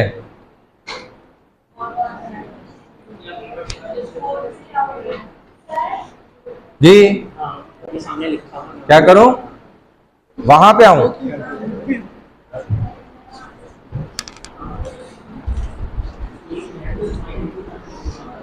हाँ जी within the country कैसे डेवलपमेंट की है या पाकिस्तान को दूसरे उसके लिए कैसे क्या मतलब क्वेश्चन में क्या बताना है? क्वेश्चन ये, how have the geographical feature of Pakistan influenced the countries development and economy. Pakistan की इकोनॉमी within पाकिस्तान और तरक्की, हाँ within पूरे, हाँ पाकिस्तान के अंदर।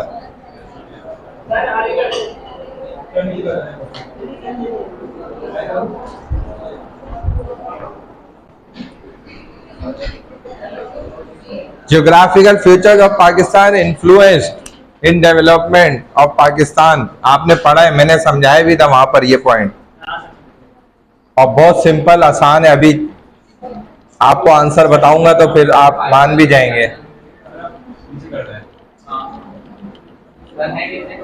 बस यहीं तक है, 6 तक। आप सेकंड को स्किप कर दो, पहले ये वाले कर लो, फिर सेकंड पे चले आना।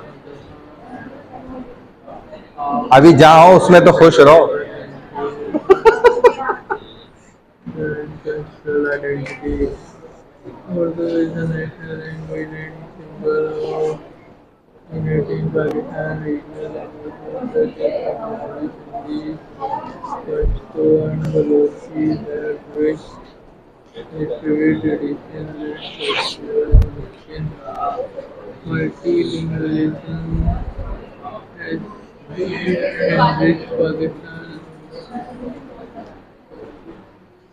बातें नहीं, मीटिंग नहीं करो, बस ए कर लो जैसे आपको समझ आ रहा है। ए समझ आ रहा तो ए ही कर लो।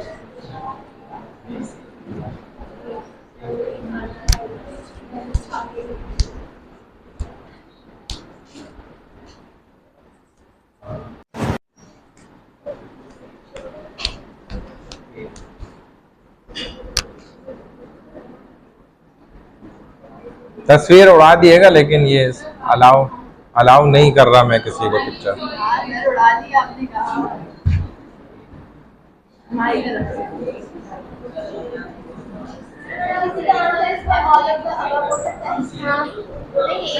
एक ही आंसर है, कौन सा ले मैं पूछ रही हूँ? 4th नंबर का। नंबर 2 वाला तो तीनों के तीनों ही है। कैसे सर के तीनों के तीनों नंबर 2 में 2 नंबर जो है ना, ये लकी नंबर है।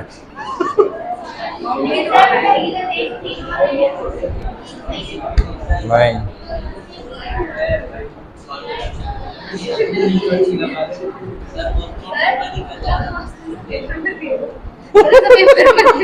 हमें फाइनल क्लियर करने पेपर में ये नहीं करिएगा, इसीलिए अभी कर रहा हूँ ना पहले।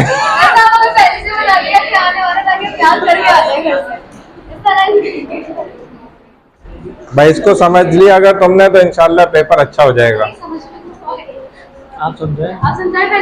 तो मैं अभी समझाऊंगा ना जब वो मुकम्मल हो गया। अटेंडेंस किसकी? नहीं मैं अभी लूंगा ना अटेंडेंस, बैठे हुए हो ना, मैंने तो नहीं लिखवाया। किसने?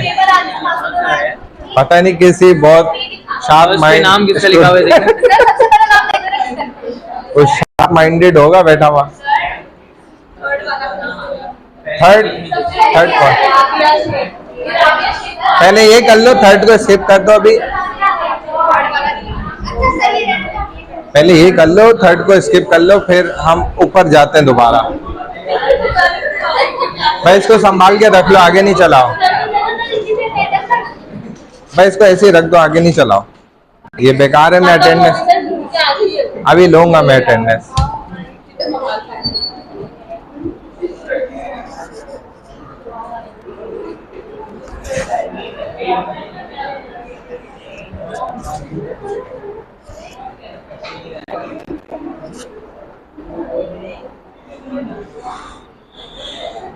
जल्दी जल्दी कर लें, बस 15-20 मिनट बहुत इनफ है इसके लिए। तो बहुत आसान है ये, तो कोई मुश्किल ही नहीं है इसमें। जिसने साथ साथ पढ़ा है ना अगर टॉपिक्स को, तो उसके लिए बहुत बच्चों वाला ही है। एक एक दफा भी आपने साथ साथ पढ़ा है, रीड करा है, रिवाइज करा है, तो बहुत आसान है। थर्ड पे लेके जा रहा हूँ। सर एक अभी लास्ट वाला पढ़ देते हैं। जल्दी करो। हाँ चलो, एक ही जगह है।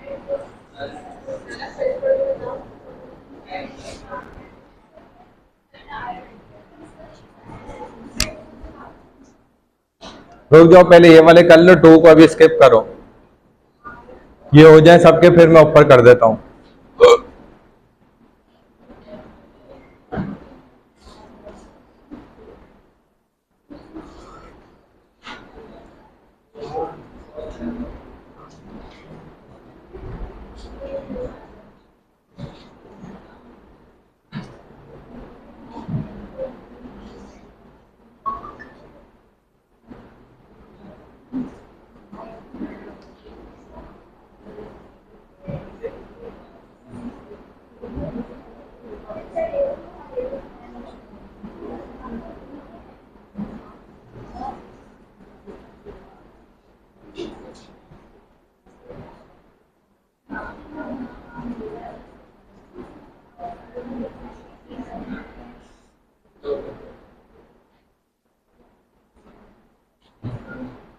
हो गया कंप्लीट?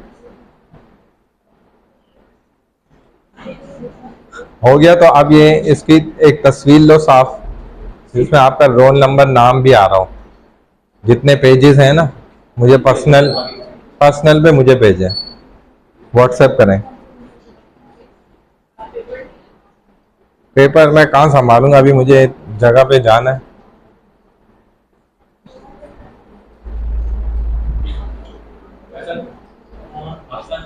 मैं उसी पे चेक कर लूंगा इंशाल्लाह।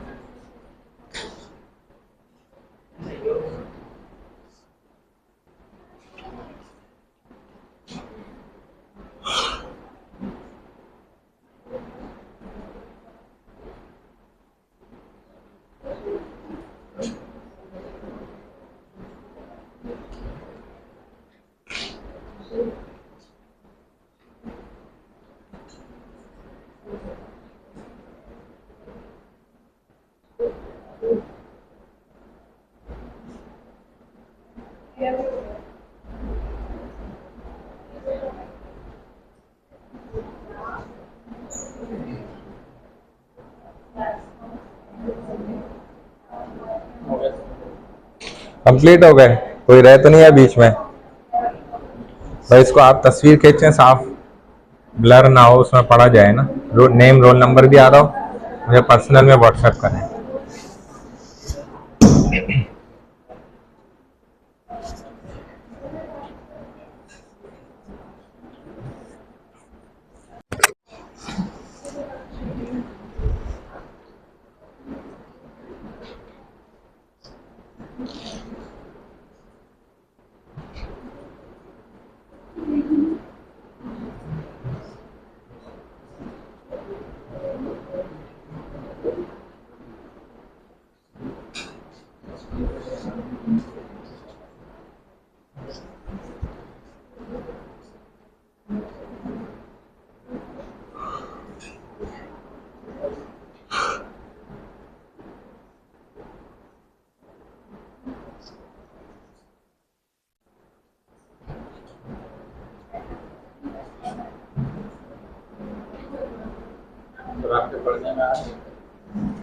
हाँ सही है।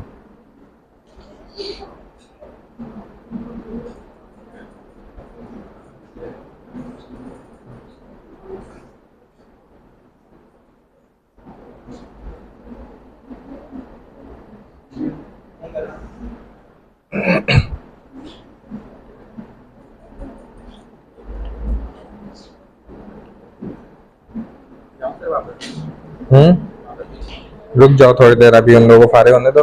अटेंडेंस ले रहा हूँ मैं साथ साथ। अब्दुल मुइस, अब्दुल्ला हुसैन, अब्दुल्ला हुसैन आता है क्लास में, कोई जानता है? अच्छा। आयशा अब्दुल करीम, अलीशा शहजाद, अलीशबा फैसल, आमना 505 वाली आमना, आमना 481, दोनों नहीं आई। अनुषा अमीर अली, अरीबा फातिमा, अरीबा नौमान, अरीशा सुहेल, अशना असलम, आयशा आमिर खान। आयशा आमिर खान तो आती है ना? कौन जानता है इसको, आयशा आमिर खान को? आयशा आमिर खान को जानता है कोई? 9 एब्सेंट हो गई हैं तो मुझे लग रहा आ नहीं रही है। आयशा असद, आयशा नदीम, आयशा नदीम को जानता है कोई? कोई नहीं जानता। आयशा उवैस, बेनजीर, बिस्मा उस्मानी, बुशरा सलीम, ईमान अहमद, फातिमा हसन, फातिमा तो ज़हरा, फातिमा ज़हरा, फिल्जा इमरान, फिजा अयूब, हाइद रजा। हाइद रजा कौन है? हाइद रजा में ना, ये आपकी असल में 12 हो गई ना, आज की तो 2 लग गई, तो 12 में 2 कम करो 10, 8 नहीं 4, 5 आपकी पहले की सही करनी होंगी। तो मैं आज की अटेंडेंस के ना कमिट्स में लिख रहा हूँ कि आपकी 5 पिछली एब्सेंट सही कर दें। तो आप एडीपी में आईटी वाले बैठे हुए हैं, वहाँ जाके उनको कहिएगा कि टीचर ने कमिट्स में सेव करा है, आप मेरी करेक्शन कर दें, ठीक है? हाइद रजा आफ्ताब,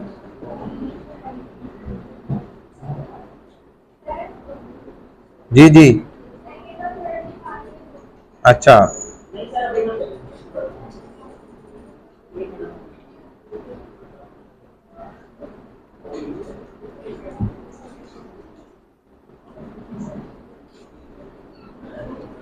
लिख दिया मैंने। हलीमा, हलीमा आती है, कोई जानता है इसको? हलीमा, हलीमा। हानिया, हुंजा बतूल, हुंजा नहीं है। इकरा आबिद, इकरा असमी, इकरा असमी को जानते हैं? इकरा नदीम, माहीन, मारिया, मसरूर अहमद, महक रानी, मिशाल अमीन। मिशाल आपका भी कमेंट्स में लिख रहा हूं, एक अटेंडेंस पिछली जो है सही कर दें। आप उधर जाके एडीपी में बोलना कि टीचर ने लिखा है सही कर दें, वरना फिर आप ऐसे हो जाएंगी।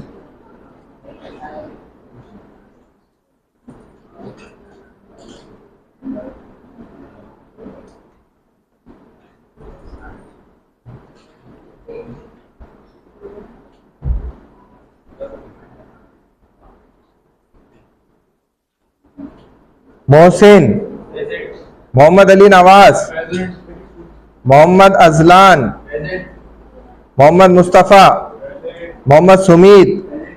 सुमीत तुम्हारा भी लिख रहा हूं, एक सही करा लो वहां से जाके पिछली क्लास की।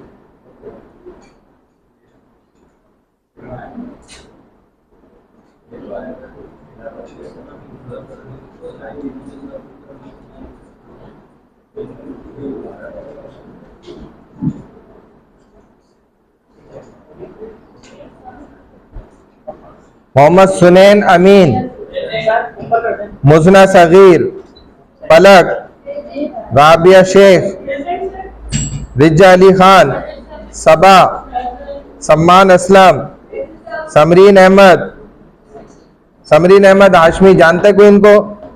सना तारिक, संजना ओद, सारा सुहेल। सना तारिक कौन है?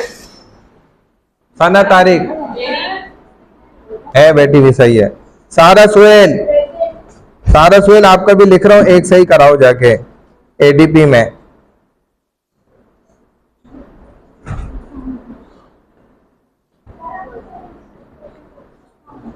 मैंने लिख दिया तो वो कर देंगे।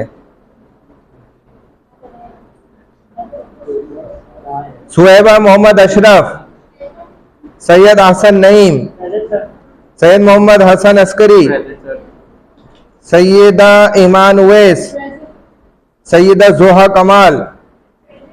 जोहा कमाल कौन है?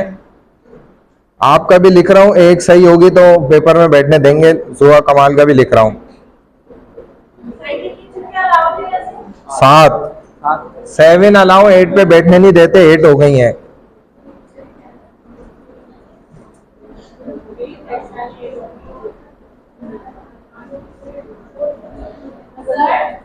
ताहा खान, उस्ना, उनेजा सिद्दीक, उरूसा, यशाल तारिक।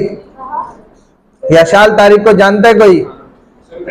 ये तो आती रहती है ना यशाल। यशाल को जानता है कोई तो कंफर्म करो भाई। यशाल तारिक, यशल तारिक मैं लगा रहा हूँ, वरना इसकी 8 हो रही है। एक पिछली लिख रहा हूँ नीचे, वो बोल देने उसको जाके वहां बात करके सही कराए। यशल तारिक।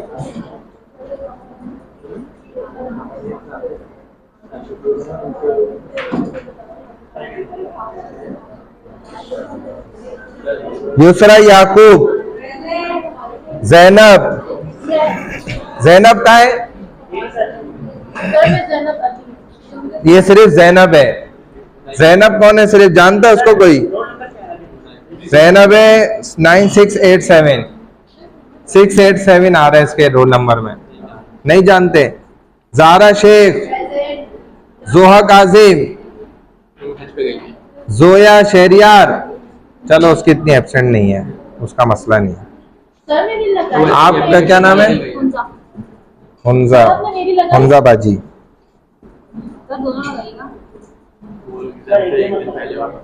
अबे हुंजा का तो नाम ही गायब है इसमें से। लिया है? हलीमा ने हुंजा बतूल हो गई। चलो इसके तो एब्सेंट भी हो जाए, मसला नहीं है। और तो कोई नहीं रह गया भाई, किसी का नाम ना आया। वो मैंने लगा दी, वो अली था ना आपके नाम में, जैनब अली लगा दी।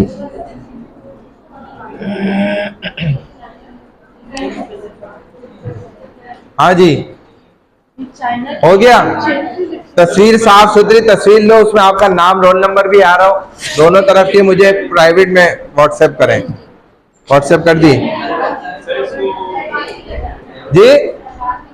बाद में नहीं, अभी करें, फिर ये टाइम के बाद में अभी सॉल्व बात करनी है।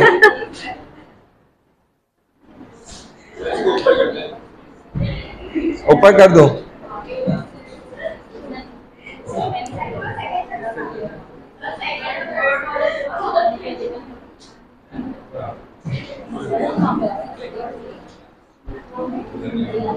किसी का नाम तो नहीं रह गया अटेंडेंस में?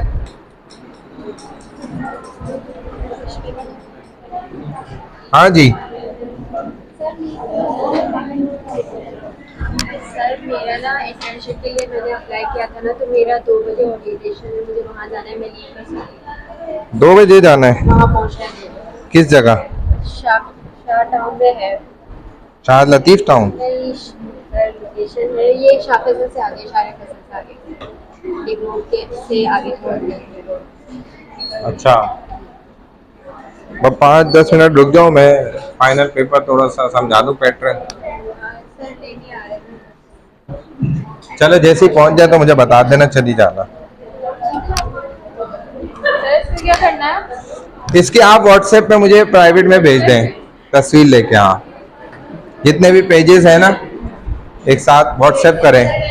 ग्रुप पर व्हाट्सएप नंबर है मेरा। आप हैं ग्रुप पर? है ऐड हुई हैं? जी हाँ हाँ, प्राइवेट में भेज दो, कोई मसला तो नहीं है ना? भेज दिया। बस वो हम असल में उधर चेक करेंगे, अभी मुझे जाना है, मैं पेपर ले नहीं सकता। सर आप आज जल्दी हो? मैं हाँ इस पे चेक कर लूंगा। 10 मार्क्स हैं। हाँ मैं पेपर पैटर्न बताता हूँ, जल्दी फारिग हो जाए सब। लास्ट है इसके बाद अब हो गई नहीं हुई, इस सेमेस्टर में देंगे। बनी हुई तो बस मारो मुंह पे बस। हाँ और नहीं फिर चलो अभी तो अच्छा मौका है, वैसे अभी अच्छा मौका है, सारे मसरूफ हैं, अभी दे दो प्रेजेंटेशन देनी है। तो व्हाट्सएप पे खोल लो, नेट चल नहीं रहा ना इस पे।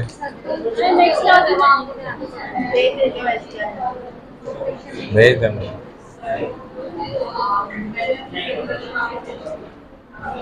दे दी थी ना आपने तो बस, अभी तक दी नहीं है। बस अब लास्ट क्लास है, नेक्स्ट उसमें ये सब खत्म करें सारा। सर हमने भी दिया क्या चीज मिड में जो हमने पेपर में दिया है वो वापस तो नहीं आएगा? जमा हो गया, वो तो आ गया। क्या करना है आपको?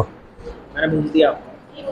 भेज दिया ना बस सही। सर मैंने भी भेज उसने कुछ नहीं मतलब भेजा ना वो सर। जो टॉपिक्स हमने कर लिए सर, मिड में वो तो रोक के वापस बैठे। वो इंक्लूड होते हैं, क्यों? टॉपिक्स इंक्लूड होते हैं, और अच्छी बात है ना, वो तो रिवाइज हो जाए तो बहुत अच्छा है, आपको बिला वजह के मार्क्स मिल जाएंगे इंशाल्लाह। क्यों भूल गया? वो तो बहुत आसान है, वो अगर रिपीट हो तो आपका फायदा है। हाँ सर इम्पोर्टेंट बताया। इम्पोर्टेंट अभी देखता हूँ, मैं बता नहीं सकता अभी। मैं तो बता दूं सर ये देखिए भेज दिया।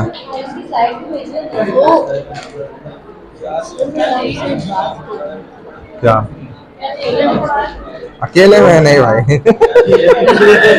सॉरी, इधर खोल के सबके सामने करो, कोई किसी को शक। मुझे कुछ गलत समझेंगे। नहीं नहीं, मैं आपको बिल्कुल सही वाला गलत समझ एवं मैं आपको गलत समझूंगा, सही वाला गलत समझ रहा हूँ। सही बात है। कोई शक ही नहीं है उसके अंदर तो। सही आपको ब्लैकमेल करेगी पेपर में। हाँ सर इंश्योर्ड बोल रहा है। वो हाथ जोड़ने वाला नहीं होता, बनाया हुआ है। 2 मार्क्स दे दो। वो डाल डाल के सर अच्छे जैसे इसने ईडीपी डिपार्टमेंट के बाहर रोका था। सर ये देखिए सर। कर लो, ये किसी को नहीं बताएंगे, ये अच्छे लोग हैं। सर मैं ना सर मैं आपको कैसे बताऊं, सर मैं जो ख्वाब में दिखती सर वो सच हो रहा है। ओए ओए, ये तो अच्छी बात है, उसमें क्या बुरी बात है? आप अच्छी अच्छी चीजें देखें फिर। नहीं सर अच्छी चीजें दिखती नहीं है ना। अच्छा सर देखिए अल्लाह माफ करे किसी की मौत देख रही, मतलब सर अपनी मौत देख रही हूँ तो कोई और मौत है सर, अगले दिन खबर आती है ये फौत हो गया, तो सर उस बात के बारे में बात। वो वैसे आमतौर पे आपको किस टाइम पे आते हैं ख्वाब? रात के मतलब कौन से हिस्से में आते हैं? कुछ अंदाजा है? अंदाजा होता है ना इंसान को कि मैं सोया तो फौरन ख्वाब आ गया, फजर के करीब आया, फजर के बाद आया। फजर के बाद सोती हूँ ना सर, तब उसके बाद आया ख्वाब। और सर कभी 4-5 बजे के जमाना से ख्वाब ही नहीं आया। 3 वैसे ये है कि वो ख्वाब लाने का भी तरीका मैं बता दूंगा, लेकिन अभी जो बात समझने की है वो ये है कि आप जो है ना, जब फजर के बाद ख्वाब देखते हैं ना, उसकी इतनी अहमियत और हैसियत नहीं होती। जो फजर से पहले आएगा ना, वो ख्वाब ज्यादातर सच्चे होते हैं। और खाने का भी कोई और मार रहा है, हाँ, खाने का भी एतबार होता है कि आप क्या खाकर सोए। अगर आप नॉर्मल खाना खा के सोए, टाइम पर सोए, नमाज वगैरह पढ़ के अपना जिक्र कर के सोए, फिर फजर से पहले ख्वाब आएगा तो वो ज्यादा हकीकत के करीब होता है ख्वाब, ये उसके चांसेस होते हैं। मैंने उस दिन देखा था कि मेरा मुंह जल गया ना सर, मैं फिर जा रही थी रास्ते में, एक बंदे का एक्सीडेंट हो गया तो उसका पूरा मुंह यहाँ से कट गया।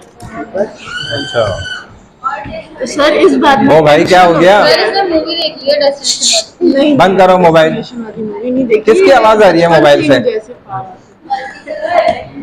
अच्छा तो बस ये कि आप थोड़ा सा वो जो है ना, सूर्य मुल्क है, 29वें पारे के स्टार्ट में पहली सूरत है, वो पढ़ के सोया करें, इंशाल्लाह सही हो जाएगा।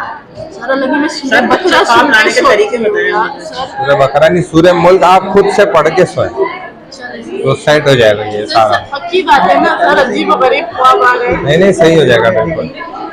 भाई सबने व्हाट्सएप कर दिया? कौन रह गया है? जल्दी करो ना। और कौन है? सर आप इम्पोर्टेंट बताएं। मैं डिस्कस कर रहा हूँ ना, जल्दी करो जल्दी। सर पेपर में फील मत करिएगा। अच्छा भाई ये फाइनल पेपर का पैटर्न बता रहा हूँ मैं, ये अपने पास नोट कर लो, करना है तो।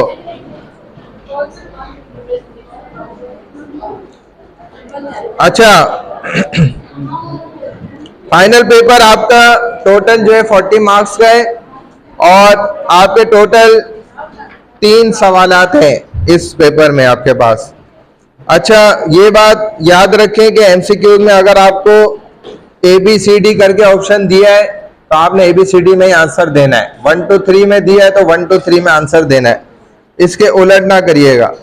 और बिल्कुल फर्स्ट टॉपिक से स्लाइड से लेके लास्ट तक, ये बिफोर मिड भी आपका जो था वो सारा सिलेबस इसमें इंक्लूड होता है। आमतौर पे एमसीक्यूज में तो लाजमी इंक्लूड होता है, बाकी जो थ्योरी है ना आगे उसमें मैंने चलो उसको नहीं शामिल किया है, लेकिन इन्होंने कहा था ये भी मुकम्मल शामिल होता है, आप करें, कर सकते हैं, ऑप्शन था, मैंने नहीं करा है। खैर तो ये कि आपका पहला सवाल जो है वो 10 नंबर का है, 10 एमसीक्यूज हैं, ऑप्शंस आपके पास हैं, बहुत इजी हैं और इसमें अगर नंबर ज़ाया करो तो बड़ी अफसोस की बात है क्योंकि बहुत आसान एमसीक्यूज है सारे के सारे।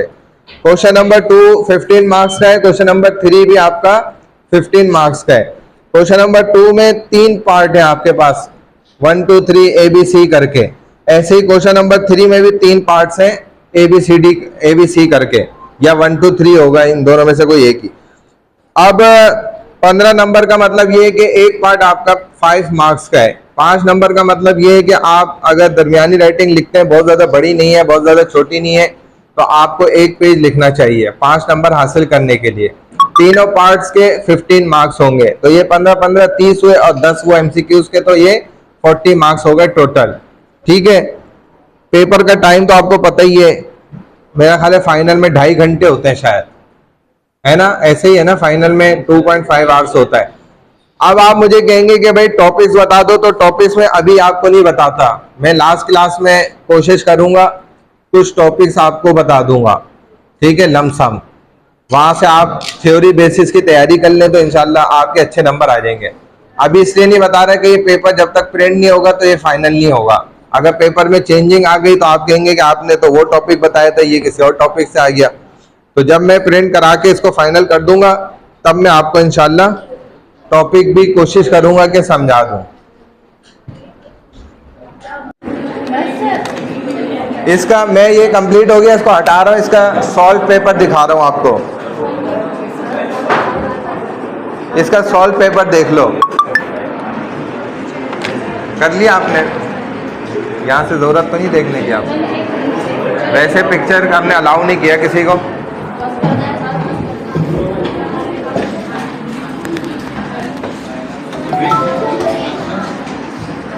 ब्रेक नहीं, मैं ऑफ दे दूंगा अभी, बस ये चेक कर लो इसको।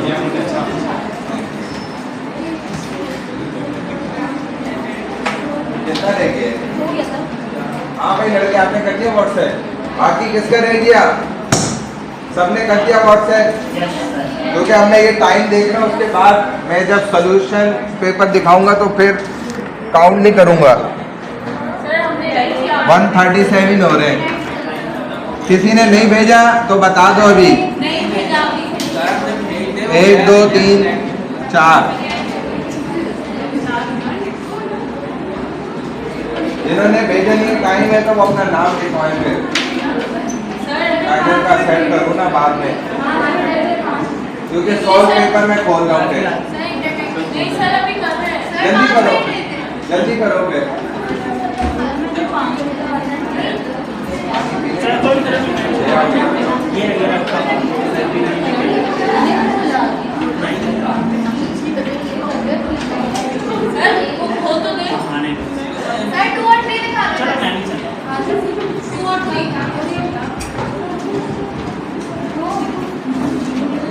मैं क्लास एंड कर दूंगा, जाओ नहीं अभी थोड़ा सा खबर कर लो।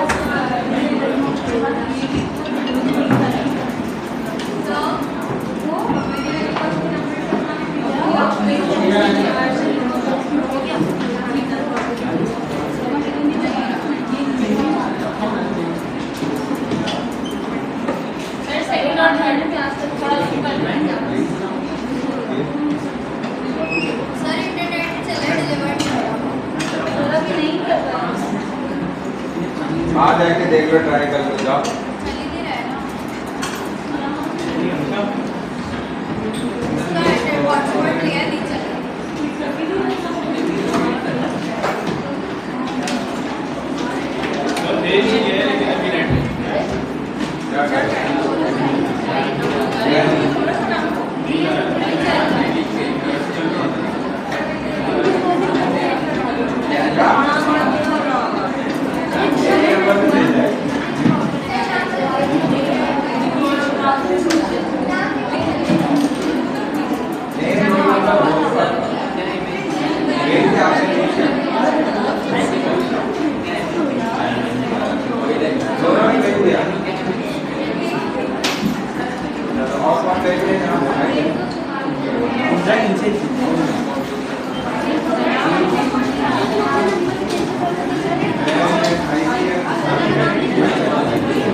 और कौन देंगे आप पर?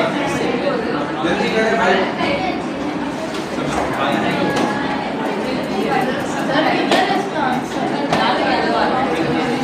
आंसर दिखा रहा हूँ।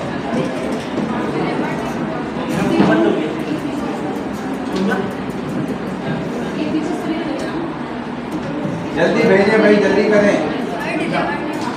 आ जाके कोशिश कर लो ना, आ जाके ट्राई कर लो। चला गया आपने भेज दिया।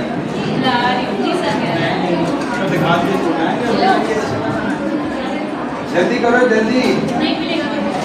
कौन कौन रह गया? और कौन रह गया इनके अलावा? कोई रह गया इनके अलावा? कौन?